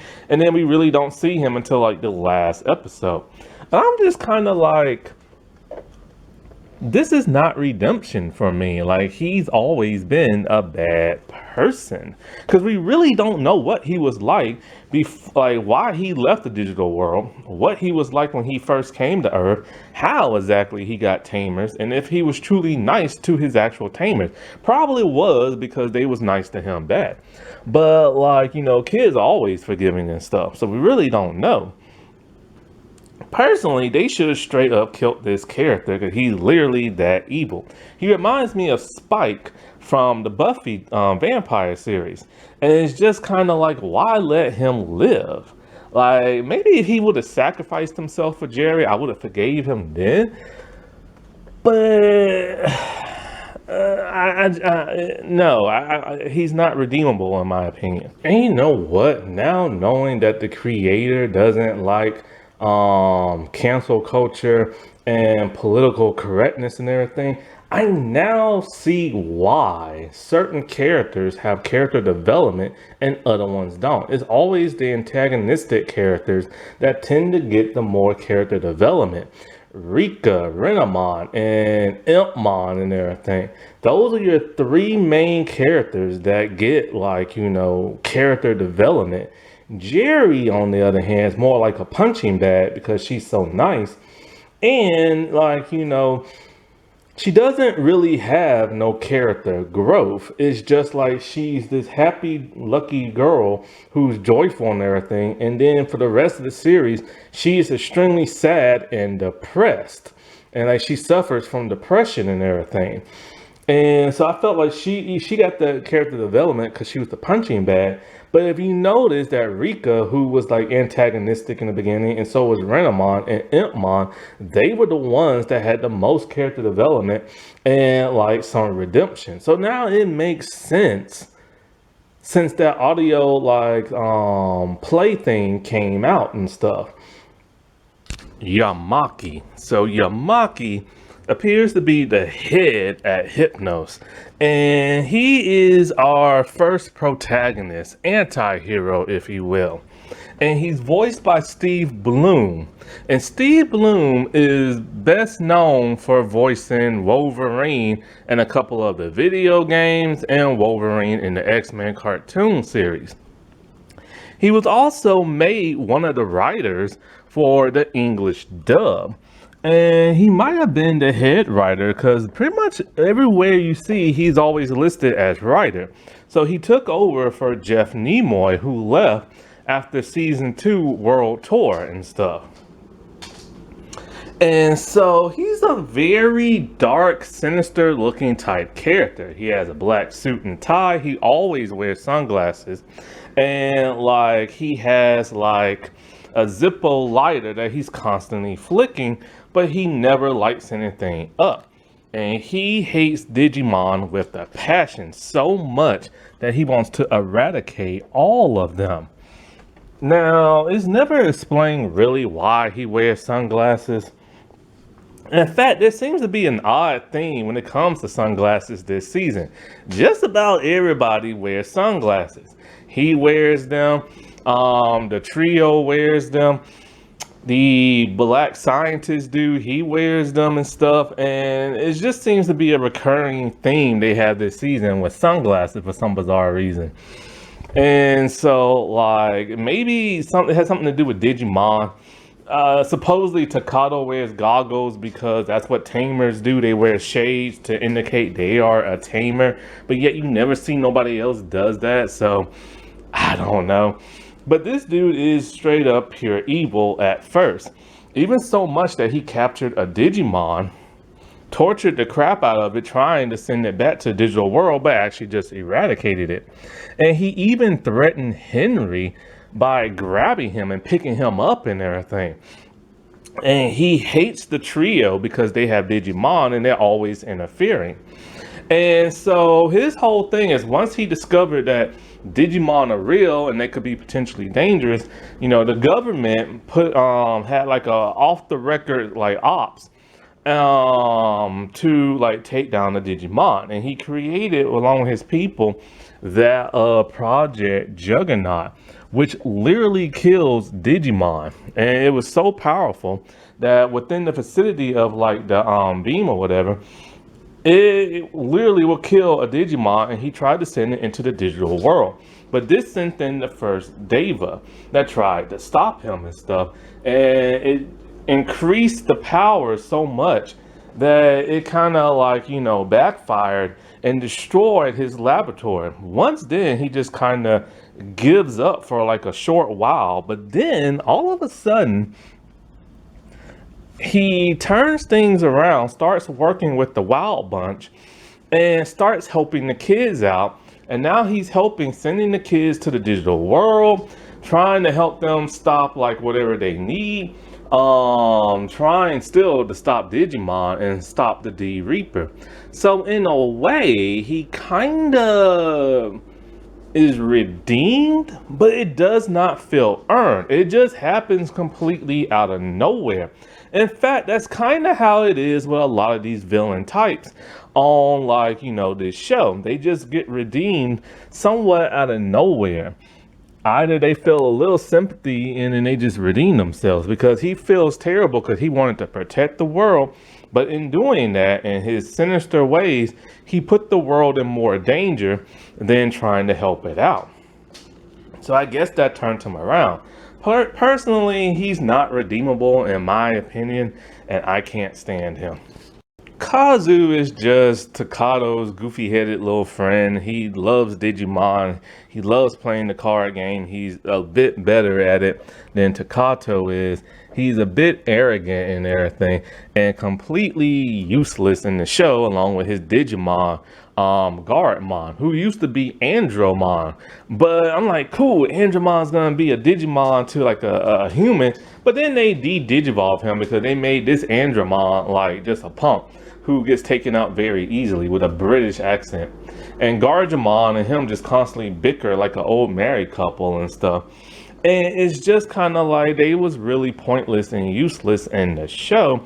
Yeah, they come around for the final battle here and there just to throw out some bombs and rocket bombs or whatever to take out some of the like D Reapers like agents and stuff, but that's about it. And it's not really that big of a battle. Anybody could have filled their spot. That was part of the trio. Kento. I probably got their two names mixed up. Kazu and Kento, both starting with K. He's just like the other one, just his Takato's goofy friend, but a little bit more slacked, laid back, a little bit more shy, timid. He's given a Deva for like, or a mega level Digimon. And his Digimon just this tiny little thing that blows out kissing bubbles and stuff. And it only says 3 words, and it's just completely pointless and useless. The kissing bubbles can either freak out an evil Digimon or heal a good one. And that's literally about it. So it's kind of like if it can heal a Digimon, why wasn't it used more to heal the Digimons as they was getting their butts kicked by the Dean Reaper and stuff? Like, you come up with this plot device, but you don't use it. And rumor has it, the only reason why they was made tamers is because they was added to the intro was created first before the series was. So the head writer had to incorporate them because he was just going to focus on the main trio.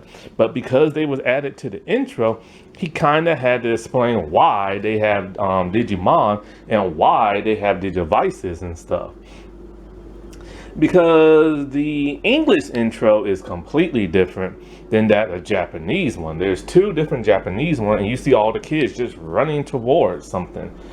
Both of those characters are completely useless, and I can't stand their Digimon. Like, seriously. I would have said redo the intro and just let me focus on the trio, because Susie is kind of in that same boat. Susie is the youngest sister to that of Henry. And Henry is like mixed with Chinese and Japanese. And so his skin tone is a little bit more golden and everything. But Susie has regular, typical, like anime Japanese skin tone. So I don't understand why that is. And so she's about probably 4 at the most. And she's just first introduced as his little sister. And she loves Terriermon to death, the way she squeezes him because she thinks he's a stuffed animal. But then when she finds out he's real, she's even more excited but sad. She has to stay behind when the kids go to the digital world. Then when she's out in the park playing, which her solo episode is pretty adorable and cute, I will admit. Like, she's not as annoying as TK, thank God, because they made her this cute, adorable little thing. And so somehow she just gets sent to the digital world out of like nowhere. And so like while there by herself, she meets a Deva. She meets Lopmon, or as Lopmon is in their ultimate or mega form or whatever it is. And so because she loves Bunny, she just falls in love with her and keeps playing with her, even though the Digimon doesn't want to have nothing to do with her, but decides, okay, I'm going to protect you in a way. After disaffection and everything, and hoping to protect her, she's then made her partner and stuff, and given a Digivice. The Sovereign didn't like this and took away her ability to Digivolve. And so then she became Lopmon.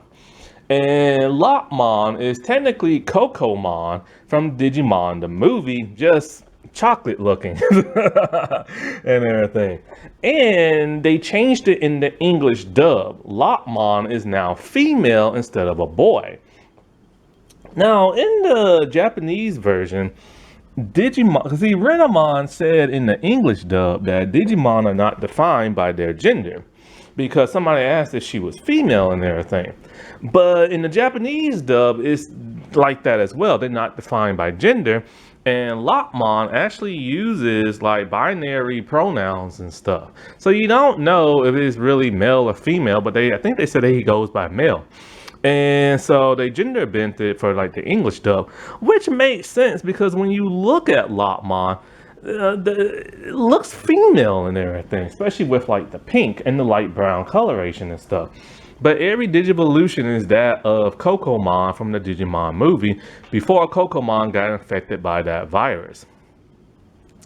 And so, like, for the most part, once again, pretty useless because apparently she was never supposed to be a tamer, Susie was, because like somebody apparently drew her with a Digivice and the head writer thought it was cute. So he just added her to be like a tamer. And so at some point, Lopmon is given the ability to Digivolve again and kind of helps out, kind of, but not really. And so this is how we find out that tamers can see through their Digimon eyes using their Digivices and stuff and communicate with them, but no other one can except for these two. So it literally must have been a thing that was literally just added at the very, very end. Rio. So Rio is very interesting. He first appeared in the digital world, dressed kind of armory kind of. He has kind of like a metal gauntlet and stuff. And he helps out the Digimon and the tamers when they're in the digital world. And so it turns out he's very famous. He was really good at playing cards, the Digimon game. And he even beat Rika so many times that he's considered like a legend. But then all of a sudden he just disappeared, they said. Turns out he somehow went to the digital world. Him and Rika have like a love-hate relationship where it's kind of flirty. He kind of flirts with her. She kind of hates it and everything because she doesn't like him because he's better than her when it comes to taming and stuff. His Digivice is different. It's the same color as Rika, blue, but it's more of a navy blue. And it's blue all over as opposed to being all white all over and just the blue outlines and stuff. And also his Digivice has like a whip for some reason. And his Digimon cards are more advanced. And so his Digimon is very temperamental. All he ever wants to do is fight. And once he starts to fight, he doesn't want to stop. It causes the point where Rio has to get him and his Digimon out of there because his Digimon could destroy everybody and stuff. Because all he ever wants to do is fight.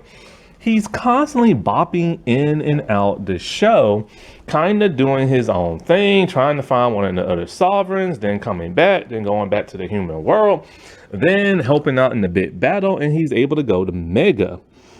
But other than that, he literally has no character development or nothing. He's just kind of there as kind of like, you know, the Tommy of Power Rangers and stuff, being like the best of the best. And so, and he comes apparently from this world because his dad is in this world and stuff. And so it turns out after doing some research, he's actually that little boy that was with Ken in season 2 of Digimon. So it's kind of like, but hold up, how the heck is that possible? And they're in different dimensions and stuff. I truly feel like Tamers should have been canon to O2. So it's kind of canon in universe and kind of not. But after more research, it turns out there's a reason why he was inserted in both season 2 and season 3. Bandai wanted him in the show because he's from the video games. Now, I've never played the video games, but Rio is like a big thing in the video games. He's like one of the main protagonists. He's kind of like the Leon Kennedy of like Resident Evil and stuff.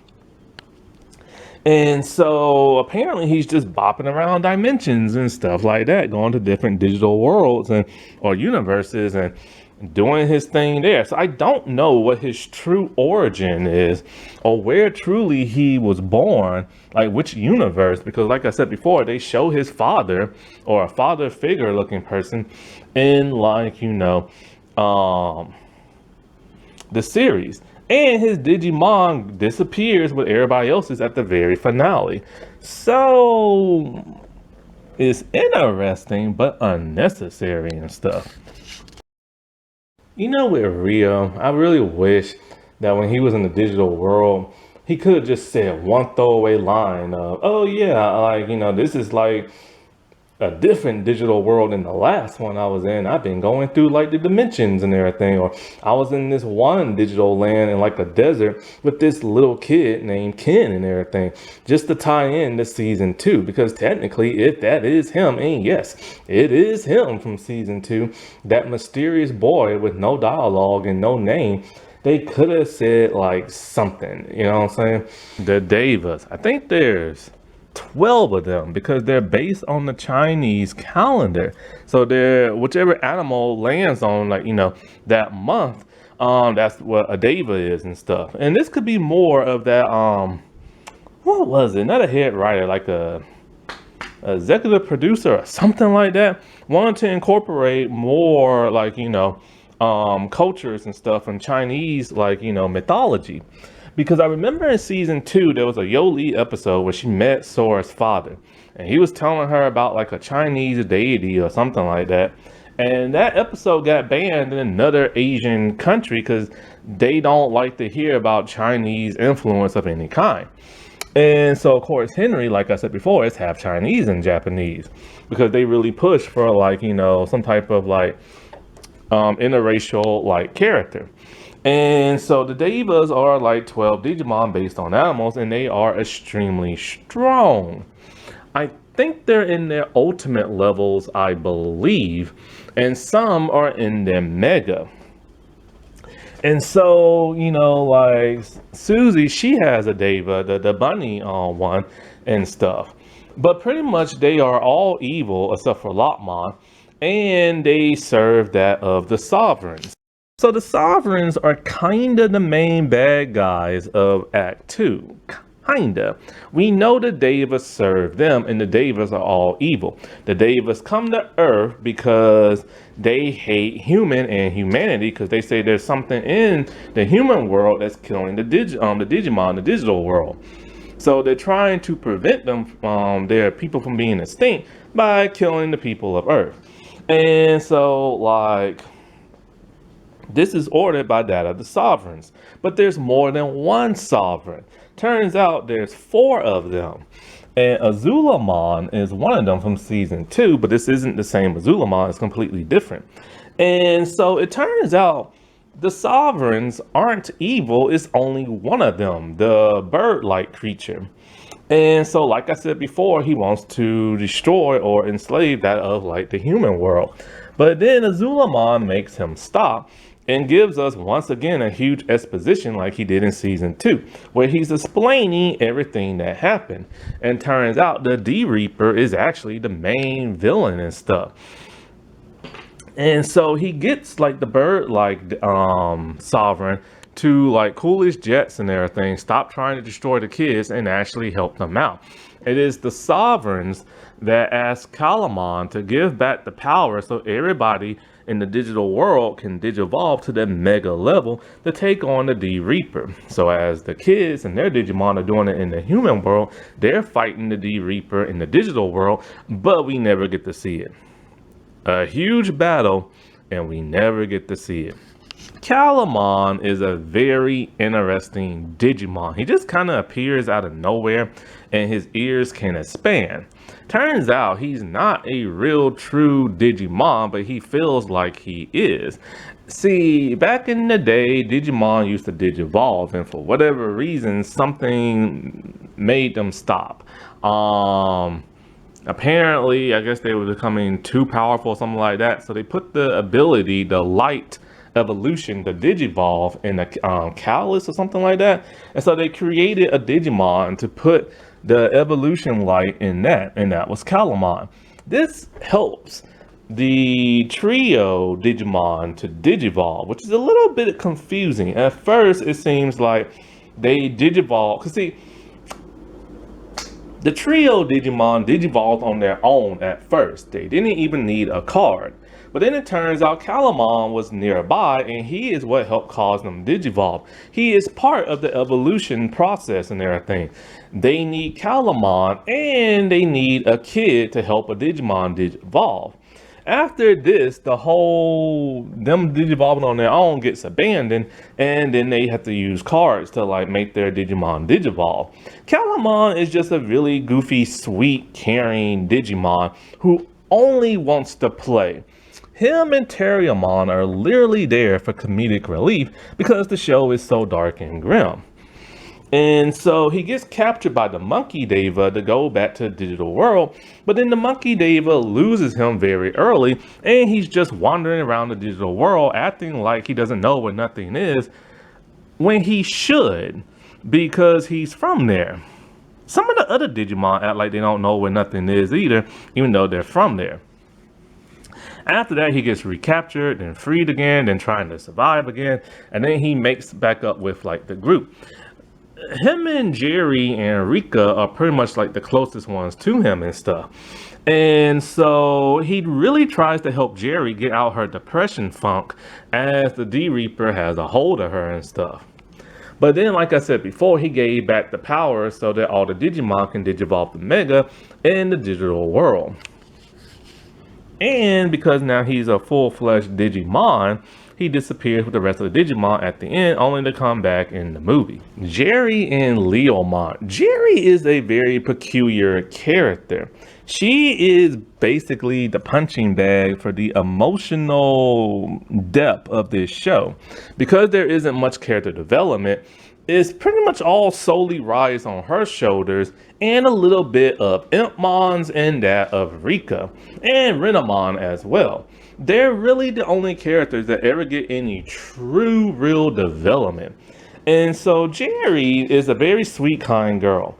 But for some reason, she has like a sock puppet of like a dog, and she talks through it sometimes. And we don't really know the reason why she does that, like, because she doesn't go crazy in the head till much later in the series. But we find out that her mom actually died when she was a little girl.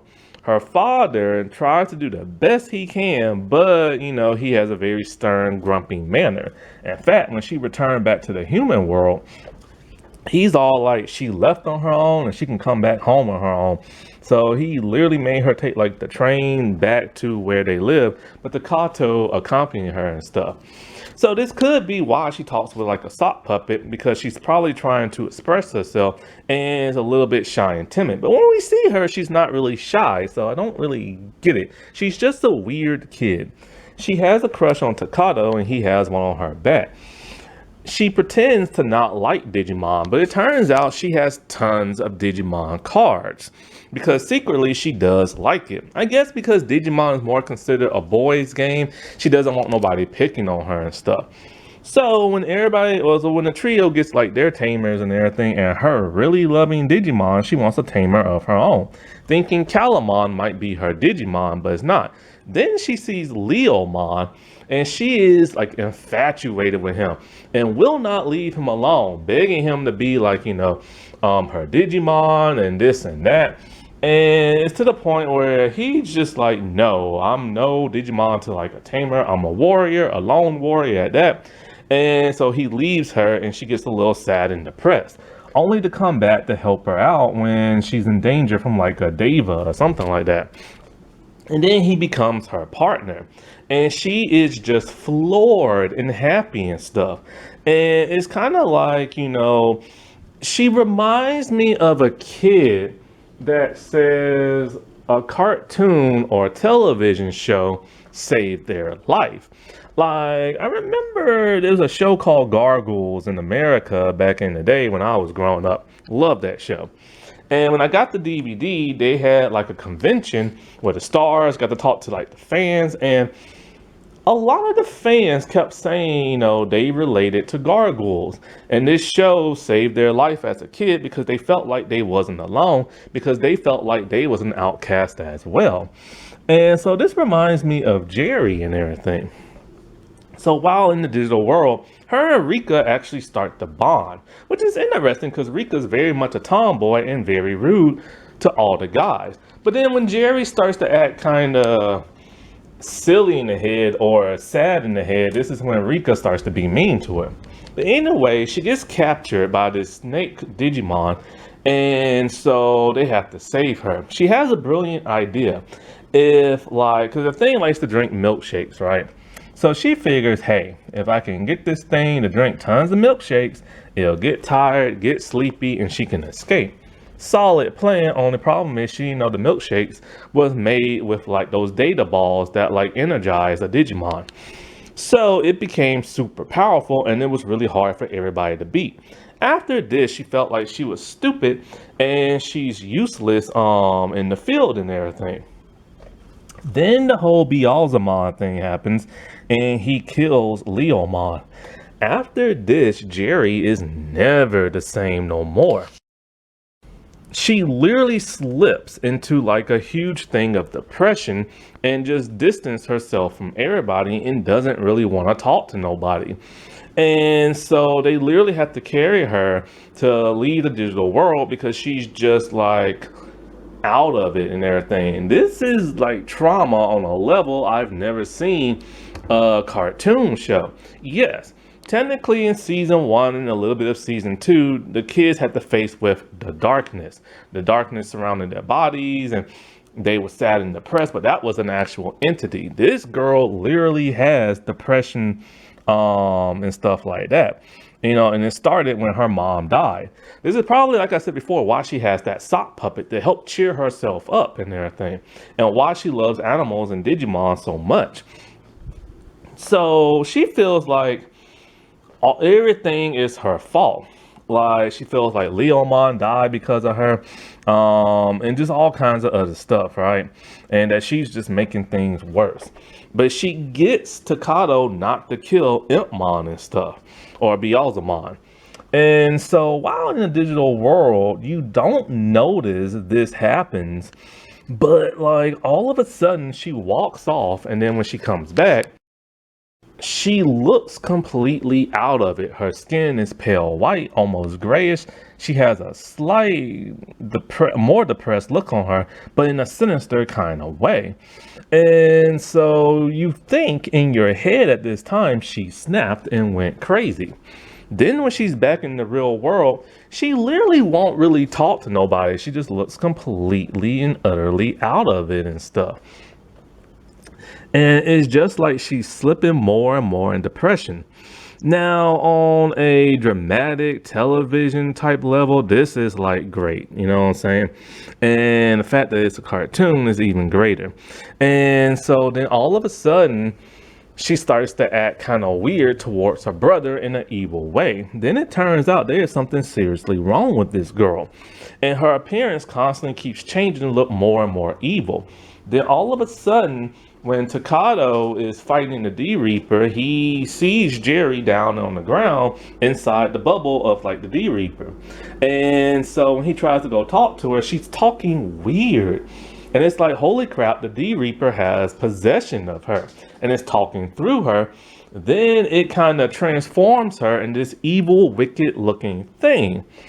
And you like, holy crap, they went there on the show. But turns out they didn't. Turns out, they pulled some kind of, I forget the name of this trick. It's like a Texas trick or a Texas Hold'em trick or something like that, where they pulled the switcheroo. When Jerry walked off screen and came back, this is when the D-Reaper kidnapped her on screen and made a clone copy of her and had this agent be like a sleeper agent and stuff like that. And so to spy on them and all this other crap. And so like the real Jerry is actually inside a bubble inside the D-Reaper and stuff. And this evil agent thing is just sinister and nasty, and it uses Jerry voice. Then the D-Reaper uses Jerry voice. The D-Reaper sensed the despair in Jerry's heart and is feeding off her depression. So it's really hard for her to snap out of it, and she's just depressed. This is when Calamon finds her and tries to get her to snap out of it, but she won't. The only thing that really snaps her out of it is Beelzemon trying to save her, which she starts to see Leomon within him, and he uses Leomon's special attack.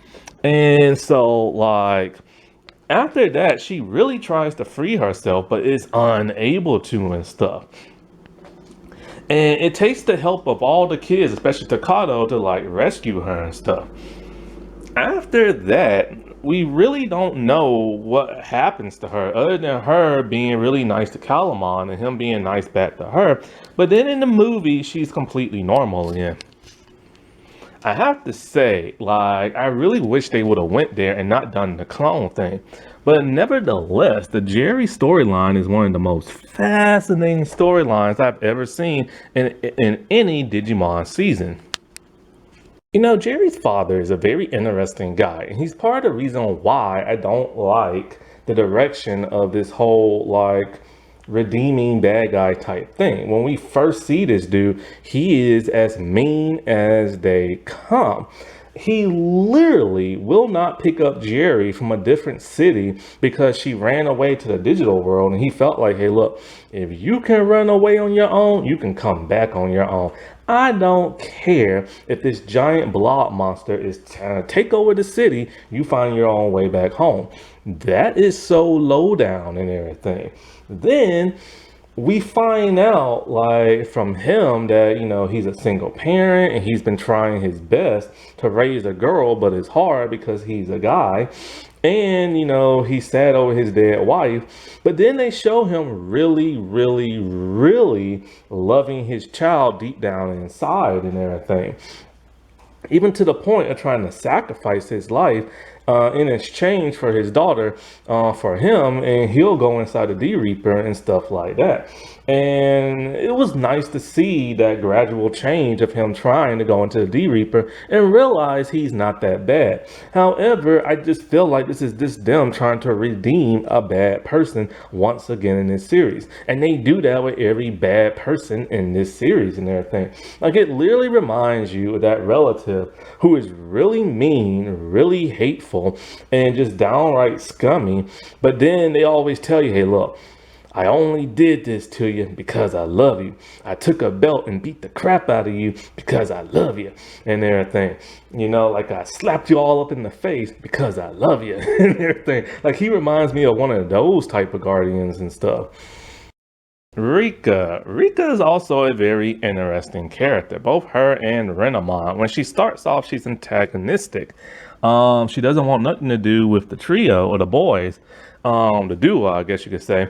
And all she ever wants to do is fight Digimon. She just wants Renamon to constantly fight Digimon and take their data. She does not think they are real. She just thinks they're like computer games that came to life, but are not flesh and blood. And so she's just a very rude little girl, but she's also a tomboy. Now, like I said before, this was done to appeal more to like the boy audience and stuff, because a lot of the girls in the past were very, very girly, and they didn't apparently like that. So they made her more of a tomboy. And I guess the reason why her and Ryo, or Rio, whatever, had that love-hate relationship, that flirtation one, is so people probably wouldn't think she's a lesbian, similar to that of Yo Lee from season 2. And so, like, it's only when she starts to get scared, because her Digimon, I think, is the last one to Digivolve. Now, apparently she's a great tamer, but she's unable to get her Digimon to Digivolve because she's just too, I guess, antagonistic or whatever, and doesn't care for her Digimon. And so when she gets scared after being kidnapped, after that, she just hates all Digimon and literally tells Renamon, I hate you and stuff, want nothing to do with you. She doesn't want her Digivice or the cars, but Calamon tries to bring her around. After a while, her and Renamon, they kind of get into a bit of an argument where Renamon's all like, I don't need Rika, I can do this on my own, blah, blah, blah, blah, blah, and stuff like that. Because the reason why they became partners is because both of them wanted a strong partner and stuff. And so, like, after, like, you know, realizing she does love Renamon, and it's not just a game for her, you know, they make up, and Renamon's finally able to Digivolve. And after that, they become, like, the best of partners. And so, like, we also find out that Rika's mom is like a famous model, and her mom is very girly and dainty, and Rika does not like that or like wearing dresses. It's only her and her grandmother that gets along. And so, like, her and her mom don't get along because they are polar opposites. But then, just like with Sora, she realizes her mom does love her and stuff, but her mom kind of has to like accept kind of like who she is. Before she went to the digital world, she actually made her mom super happy by putting on a dress, knowing her mom would love to see her in a dress. This was a nice gesture because Rika literally had no idea if she would ever make it out the digital world alive and everything. So she wanted to give her mom one final great memory of her. While in the digital world, she kind of becomes the leader because Takado and Henry disappear. Now, Henry and Takado are your two main tamers because their Digimon get the CGI treatment. And so Kazu and Kento have a crush on her. She doesn't like that. And she's really, really nice to Jerry. But then she gets tired of Jerry after a while, but has to keep her afloat because Jerry's going through like that depression and stuff. And so while in the digital world, she starts to become a butthead again. See, after she got scared and started loving Renamon, she stopped being mean to everybody and she started being pleasant. But once she got into the digital world, she just started being mean for no apparent reason. I guess it's because she was scared of the digital world because she has no idea what it's like, because it's different from the 01 and 02 cartoon series. And so, like, plus Kento and Kazu were just getting on her nerves. So it was at one point her and Renamon was literally about to leave everybody in the digital world and fly on up into the digital portal. I'm just kind of like, dude, she's there on a mission and she's about to leave everybody. But then she doesn't and stuff like that. But then once she meets Ryo and everything, she just can't stand him and becomes more brattier after that. But then, when she's back in the real world, she's back to being well, I can't talk. Nice, I'll just say that. Pleasantly nice. There we go. To the point where her mom changes up her outfit. See, Rika always had a shirt with a broken heart on it because she always felt like nobody loved her and she didn't love nobody else. But then once her and her mom made up, her mom bought her a shirt with a full heart to it and stuff. This is how you can tell which movie takes place at what certain time because of the shirt change and everything. Renamon is a very fierce Digimon and one of the best fighters there is. As a rookie, she can even take on a champion. And so she wanted the very best tamer she could find, so that was Rika and stuff. And it's really interesting to see her, when Rika says she hates her, wants something to do with her, she goes off on her own. She's a very philosophical type person, wanting to know and learn things, even to the point of talking to Henry and getting his advice on stuff. Even to the point of thinking she no longer needs Rika because she can take on a Digimon without her. But like I said before, those two, made up and stuff like that. She's very, I don't know, it's like, she's tough, but sincere, but logical at the same time. She's the only one who really has sympathy for Impmon, but she does tend to make fun of him at times, talking about, well, at least I can digivolve and everything, and at least I have a tamer. But, when they were all leaving the digital world, she sensed that, he was out of it, and back to being kind of good-ish. So they literally risked their lives to go get him and being stuck in the digital world. Henry is the sensible one of the group, the most logical thinking, and a bit of a smart person, but not as smart as Izzy, because nobody is as smart as Izzy, not even Ken, because we all know the reason why he was really smart. His father is one of the bad bunch, monster maker scientists and stuff. And when we first see Henry, he's kind of just like, him and Takato have no idea who they are. But then once he starts seeing Takato and his Digimon and then Renamon and Rika and stuff, he kind of joins in and him and Takato instantly become friends. And I really like the pairing of him and Takato way better than Tai and Matt because these two never fight each other. But Henry's always one person who always, thinks outside the box. But the thing about him is his Digimon partner is Terriermon, which is my favorite Digimon, that's the Palamon. But he doesn't want his Digimon to fight, ever, and especially don't absorb no data. And we don't know why exactly. But then we find out why. It's because of how he got Terriermon. He was playing the actual video game, and Terriermon was going up against Gorillamon. And getting his butt kicked and stuff like that, and he just wished that the fighting would stop, and this is how Terriermon came to be, and he got a Digivice and everything. And so because of that, he realized that fighting is just not the way, and he likes Terriermon way too much to see him get hurt. So he literally forbids him from fighting. But once Terriermon saw that Henry was in danger and everything, he digivolved and he started fighting, and he destroyed the Digimon, which completely wrecked that of Henry, to where he told Terriermon, don't you absorb no data. Now, Terriermon doesn't understand this. He's all like, look, I'm a Digimon. We're supposed to fight, blah, blah, blah, blah. After a while and seeing how bad these Digimon can be, Henry just turns around and is just kind of like, all right, fine, you can fight, just don't absorb no data. Literally, he just had a completely personality change all of a sudden. And now he just lets Terriermon whoop the behinds of any Digimon he comes across and destroys them and stuff. I like Henry, he's sensible and stuff. Other than that, he really doesn't have much character development. We do see him get worried when Susie is in the digital world. He holds his hand up like he's gonna slap her, but never does, or especially not in the English dub, that is.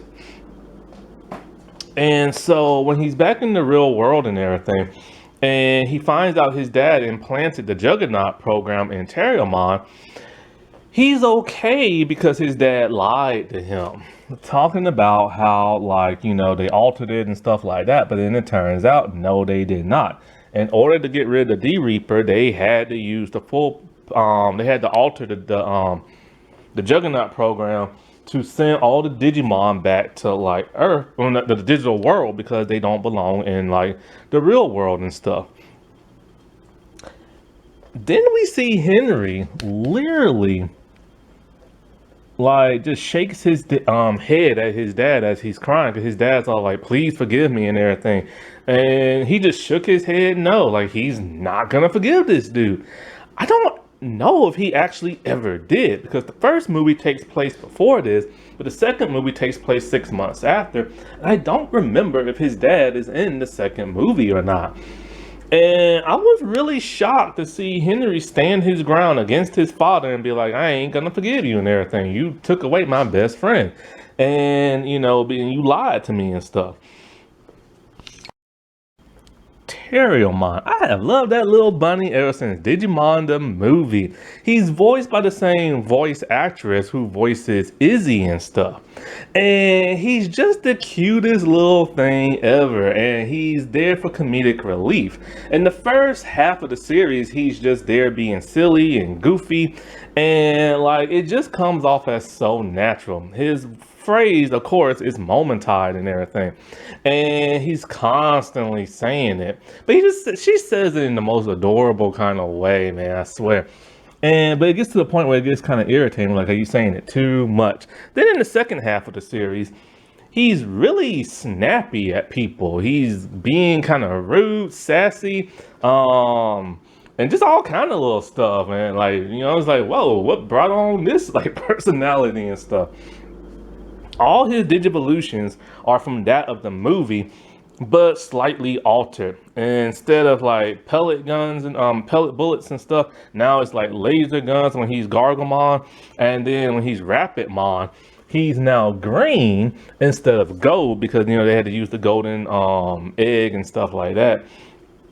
His mega form is completely new, and he's just a giant walking tank of like a person with these really skinny arms and legs. Now, one major problem I have with Terriermon in this series is that every time he digivolves past his rookie stage, he's constantly getting his butt kicked, unless it's like his solo episode in his first Digivolution. I don't understand why that is. Like, why bring him from the movie if you're just gonna like punk him out and everything? But I was so glad when they brought him from the movie, but I was really hoping Henry would be Willis. Takato. So, Takato is a very interesting leader. So, till this point, he was the nicest leader we ever had as a Digi-Destin and everything.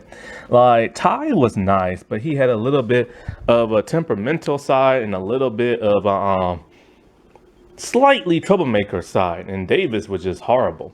But then after this, the dude from season 4, he's really nice as well. But yeah, I was really surprised at how generally nice Takato is and stuff, because he doesn't start off as a tamer or like the leader or nothing like that. He's just a regular kid who really loves Digimon and loves playing with his two friends. And he's always late to school because he's always playing in the morning, Digimon and stuff. And he just wants nothing more but to be a tamer. So, being a typical kid and everything, he drew what he wanted his Digimon to look like, and he ran it through like a card scanner.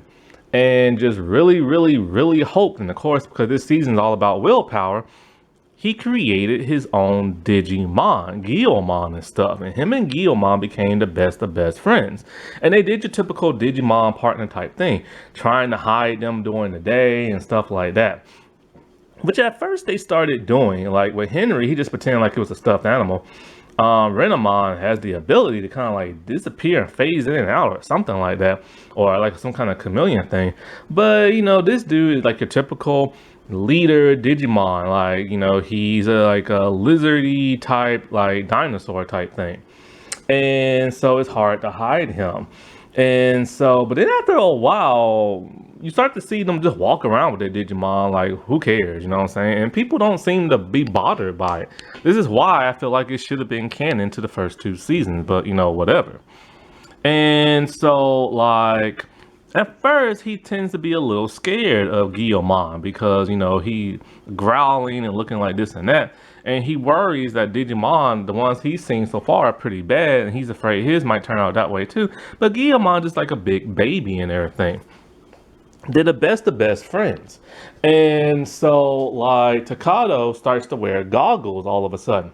Because, like, apparently in this universe, that lets you know you're a tamer by wearing some type of eyewear. Now, of course, as we Digimon fans know, if you're the leader of a group, you wear goggles, except for that guy from Data Squad. He doesn't seem to do it, but everybody else does. And something else that's really interesting. Never in a cartoon series has a female ever been the leader.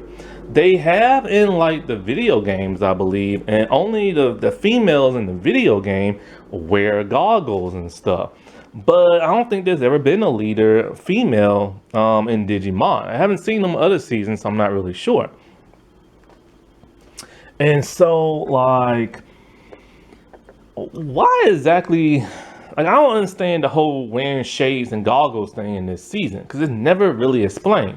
If you go online, it says it's because it's to indicate you are a tamer. Well, okay, but you don't see none of the other ones wear shades or goggles and stuff like the other tamers in like the tournaments or like Kazu and Kento and stuff like that. And then sometimes it's when you're in a digital field and it's really bright, so you want to protect your eyes. But then there are times we've seen them, like, you know, in like other instances where it's like really bright and they don't cover their eyes. So I don't really get it. And so, like, when in the digital world and the whole Impmon, Biozamon thing happens, he gets frustrated. And I mean, he gets frustrated. Similar to that of Tai in the first season, but Tai was just being a jerk, trying to get his Digimon to Digivolve in a very arrogant kind of way. But this dude is flat out pissed. Like, you know, Jerry is a girl he likes. Leomon is his friend. And Biozamon just straight up murdered this dude. And he was just angry and demanding that Guillemon digivolve to his mega level in a very angry kind of way. And then it happens. Takado's Digivice just completely breaks and shatters, and then Guillemon digivolves to that of his mega level, but he dark digivolves, and it was filled by the anger and rage of that of Takado, and he just went ballistic and tried to destroy everything and everybody. Once he realized this was going on, Takado felt like terrible and tried to calm himself down in that of his Digimon. Thankfully he was, and when he was able to do that, he was able to digivolve properly to that of like mega level, merging with that of his Digimon, bio merging. Also, like I said before, his Digivice is red. But when it shatters and breaks and comes back, it's now gold with all this extra stuff added to it. That has never been explained. So I'm guessing it's the Diginomes that did that. But why exactly? But anyways, like, he starts off as just a normal goofy kid who just really loves Digimon. Got a Digimon and found out the world is much bigger than he thought. And after that, he just never gives up. He grows a bit of a backbone in the later half of the series, you know, especially with the whole Jerry thing. Like, he's determined to stop the D Reaper and everything. and help save both worlds. And this is like really cool, like character growth. But other than that, he really doesn't have much character development or growth, other than like his Digimon Dark Digivolving, and then him never giving up, and him always wanting to be in the fight to save the day and just never give up. Guilmon is his Digimon. And like I said before, he was created by Takada. And Guilmon is very much a baby-like Digimon. He talks like a baby, he acts like a baby, he's really sweet and really nice. And this season is the first season ever that when you Digivolve to the next level, you keep your rookie voice. This threw me off big time and irritated me. Sometimes with like say Terriermon's voice, it's okay. Cause Garglemon sounds better with Terriermon's voice than he did in the movie, but he does sound pretty natural in like the movie. Also like that, despite looking ferocious, he's actually just so like nice and sweet and everything. And one of the things that like makes him even more adorable is that even though he is like a dinosaur lizard type, he eats mostly only bread, and he loves bread, and he wants something known as Guilmon bread, which is something he wants like Takado's father to make for him and stuff. I also like how he's the voice of reason to Takado when Takado's not thinking straight while inside the Dean Reaper. Because one of the good things about Guilmon is his nose is extremely strong. He can always smell when there's a Digimon around. And he can also tell when there's like certain humans coming around. And he knew for a fact that was not the real Jerry inside the Dean Reaper talking to that of Takado. But Takado refused to listen because he just assumed that was Jerry.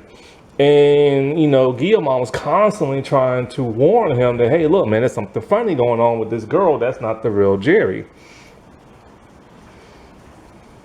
And so, Guilmon is like one of my favorite, like, in terms of like leader Digimon and stuff. He's up there with like Agumon and everything. Vmon is cool.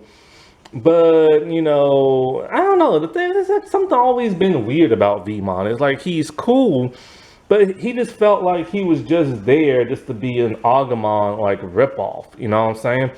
And just to like compliment and like Davis and stuff. But Guilmon is just, I don't know. It's just, he feels like his own character. And the fact that he's so juvenile, it makes him more interesting. Oh, and I completely forgot about this. One of the things that has bugged me for like decades is like, how in the world did Guilmon digivolve without Takado? So when they're in the digital world, and I can't remember what episode this is, it might be episode 34.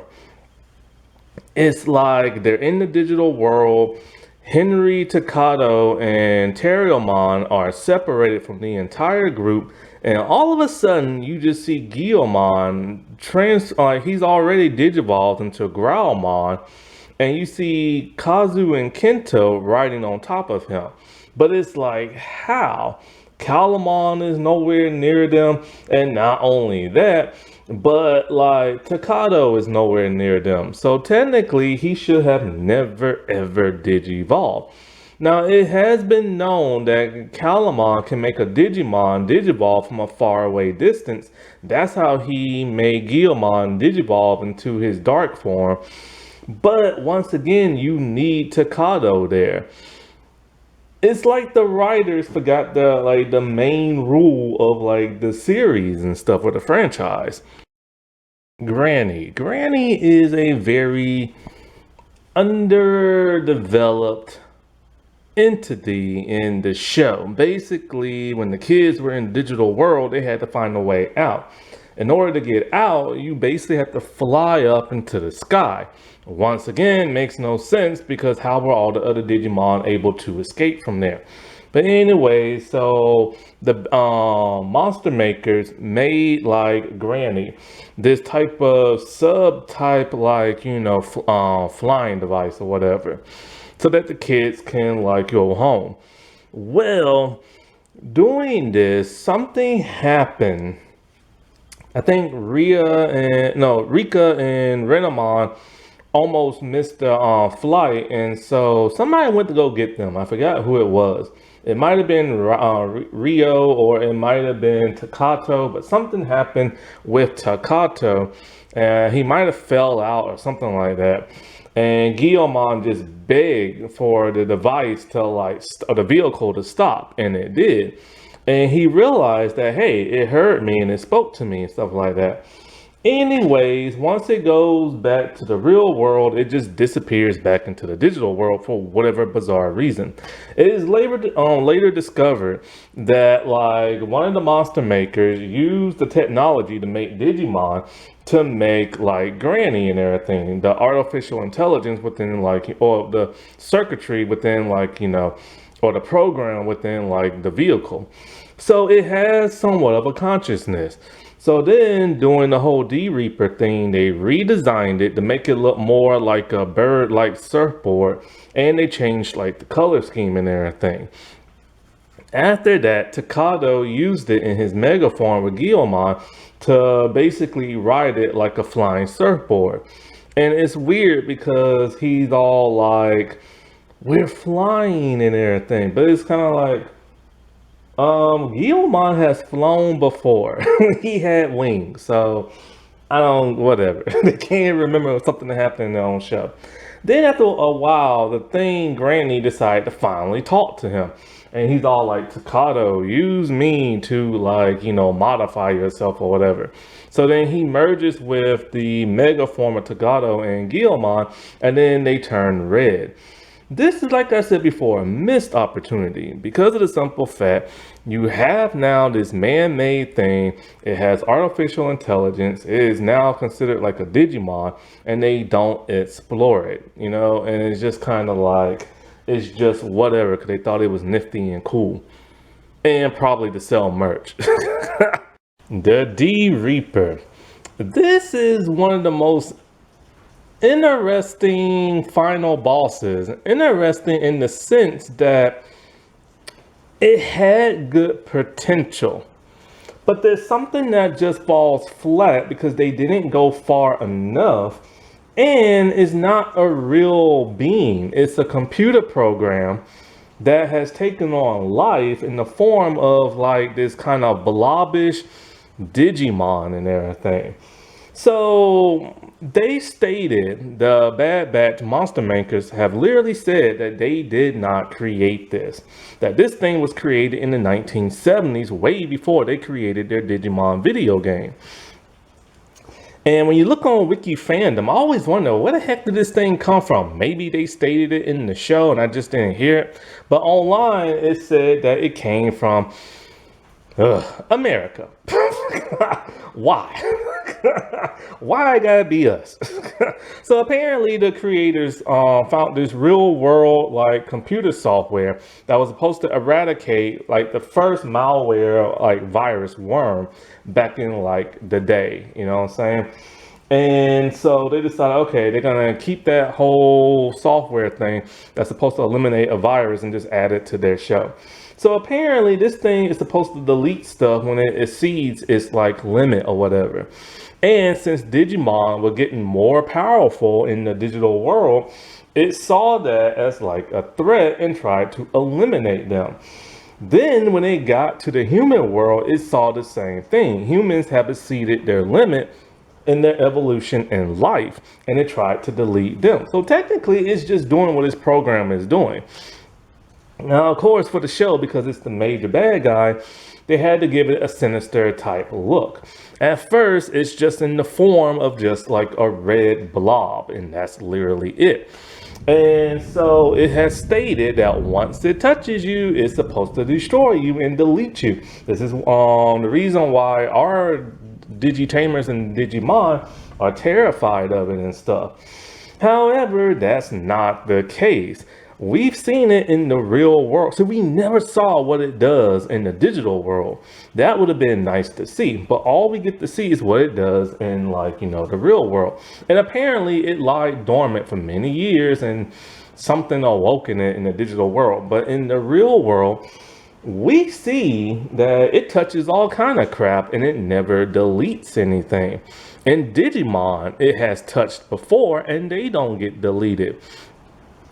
So now this whole fear of you touch it and you automatically die from it, like the angel of death, is no longer apparent. So you don't have that fear no more. And all it really does is just consume everything and take over and stuff. And you see that in the show, and it consumes all the buildings and stuff like that. It adds it to its own like body, I guess you could say, kind of like a virus or like the Borg from Star Trek that assimilates you. Now, the threat of it actually comes from its agents and everything. And there's a variety of agents that are within, like, you know, the D Reaper itself, and they have very sinister type looks. They look very Digimonish and everything. And those are the things that the tamers and the Digimon must fight. And they do a pretty good job of eradicating them because, of course, the only thing that these heroes are allowed to get rid of are like minions and stuff and foot soldiers. So, like, they squash a bunch of those and there's more and there's more and it's constantly replicating and stuff, right? And so we see if it defeats you and kills you, then that's how it can technically delete you, like it tried to do Beelzemon and everything. However, the Dean Reaper does take an actual physical form after a while. And it uses Jerry's voice of all things to communicate with people, which drives people crazy, like that of Jerry's father. And also Jerry herself. And so, like, it feeds off her pain and everything, and her misery.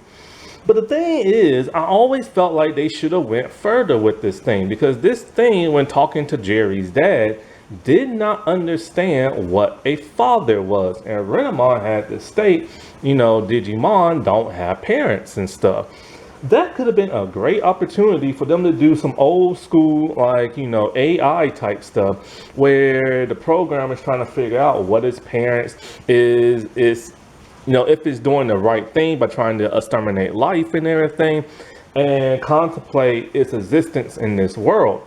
But they didn't go there, just like Granny. They didn't go there either. So I don't know why they didn't go that route. Instead of spending about 10 minutes of our heroes constantly getting their butts kicked, they could have took some time to expand more and develop this final boss more. And like I said before, it's not even the kids or their Digimon that defeat this thing. It's the adults and everything. It's the bad bunch. They are the one who reprogrammed the Juggernaut program to, instead of destroying it, just to suck it back into the digital world in the form of a vortex that Terriermon's mega form is able to create. Then I think like Takado and Guillemon took like the cables from the D Reaper, threw it in the vortex, something like that. And then you see the Sovereigns pull it back in. We never got to see the big battle in the digital world or anything like that. And that's where some of these 10 episode arcs should have went to and stuff. And supposedly, off screen, the D Reaper program is now purified somehow once it went back to the digital world. But how? Don't know, and they didn't bother to explain it to us. So this was a very weak final boss in my opinion. One of the things that pissed me off about like the first season was that Apocalypse just only had 2 episodes and they couldn't really explore him that much. And then, you know, and I feel like the 4 Masters was a better final boss. Then you get season 2 and it's Mito, my oldest Mon, a great final boss. But here you just get like an AI program that's just literally just doing what the AI program is supposed to do. But the creators just gave it a sinister look and everything because they had to make it look evil.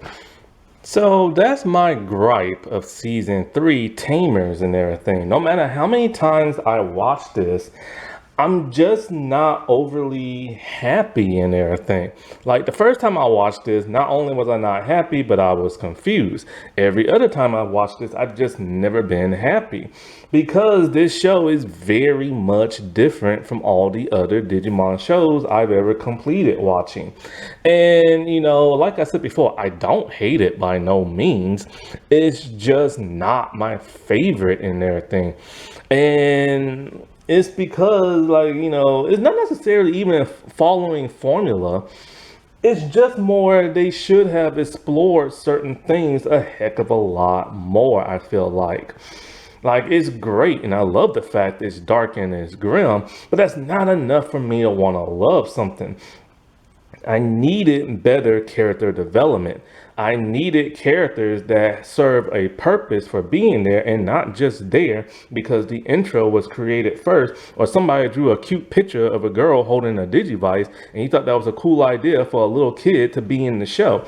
Because there's really no point for having three like 4-year-old kids, 4 or 5, being like Digi-destined. It's not really gonna serve like no purpose and stuff.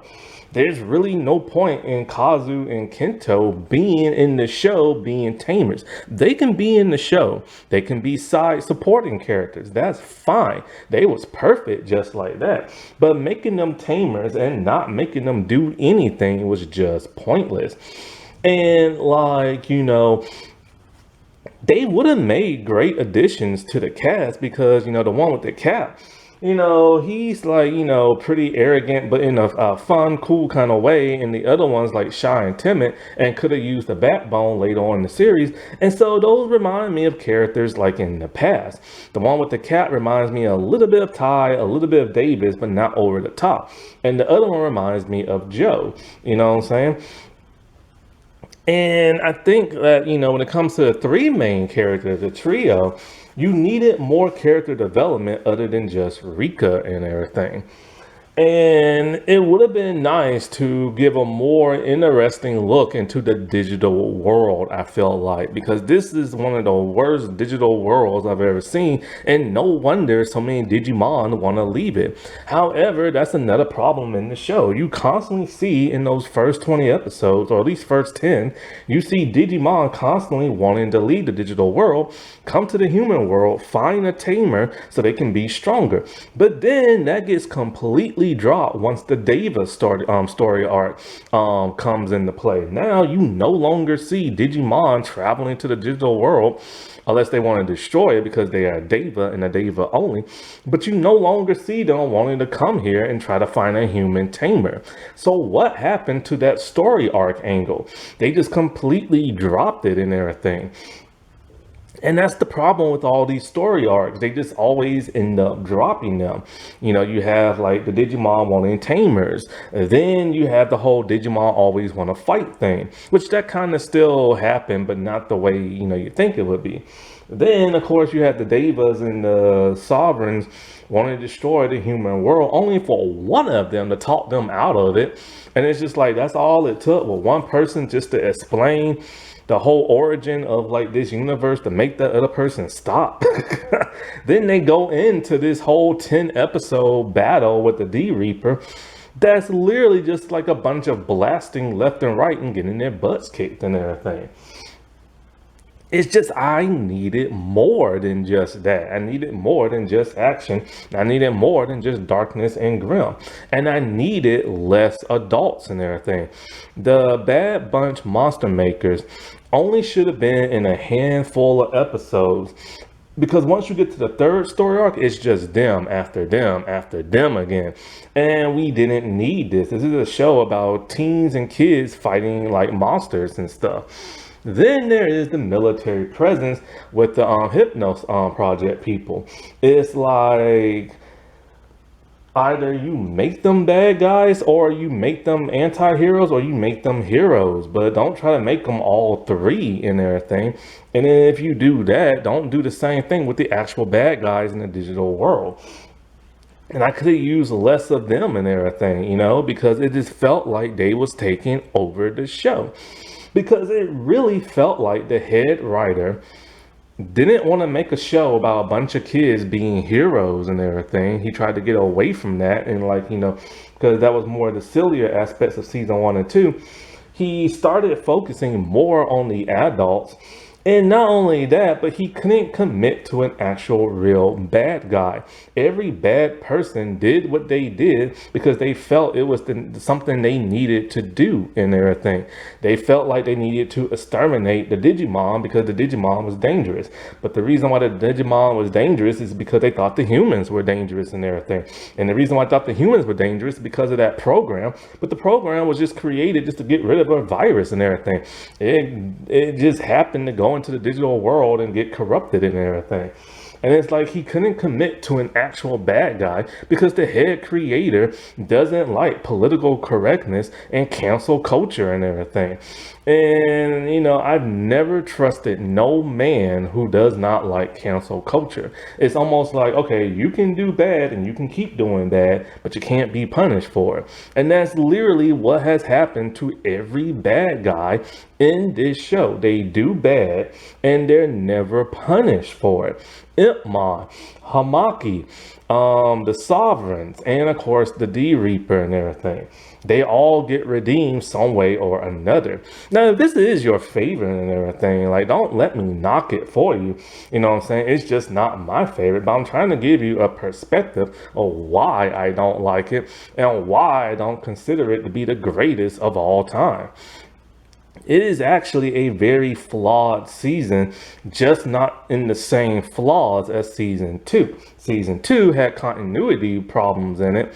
And this one just has this dude who wants you to be like, hey, bad guys are awesome and the good guys can't never win. So they need, like, other people to help them and stuff. Happy Asian and Pacific Islander month, everybody. Alrighty, well, I'll talk to y'all later. Bye.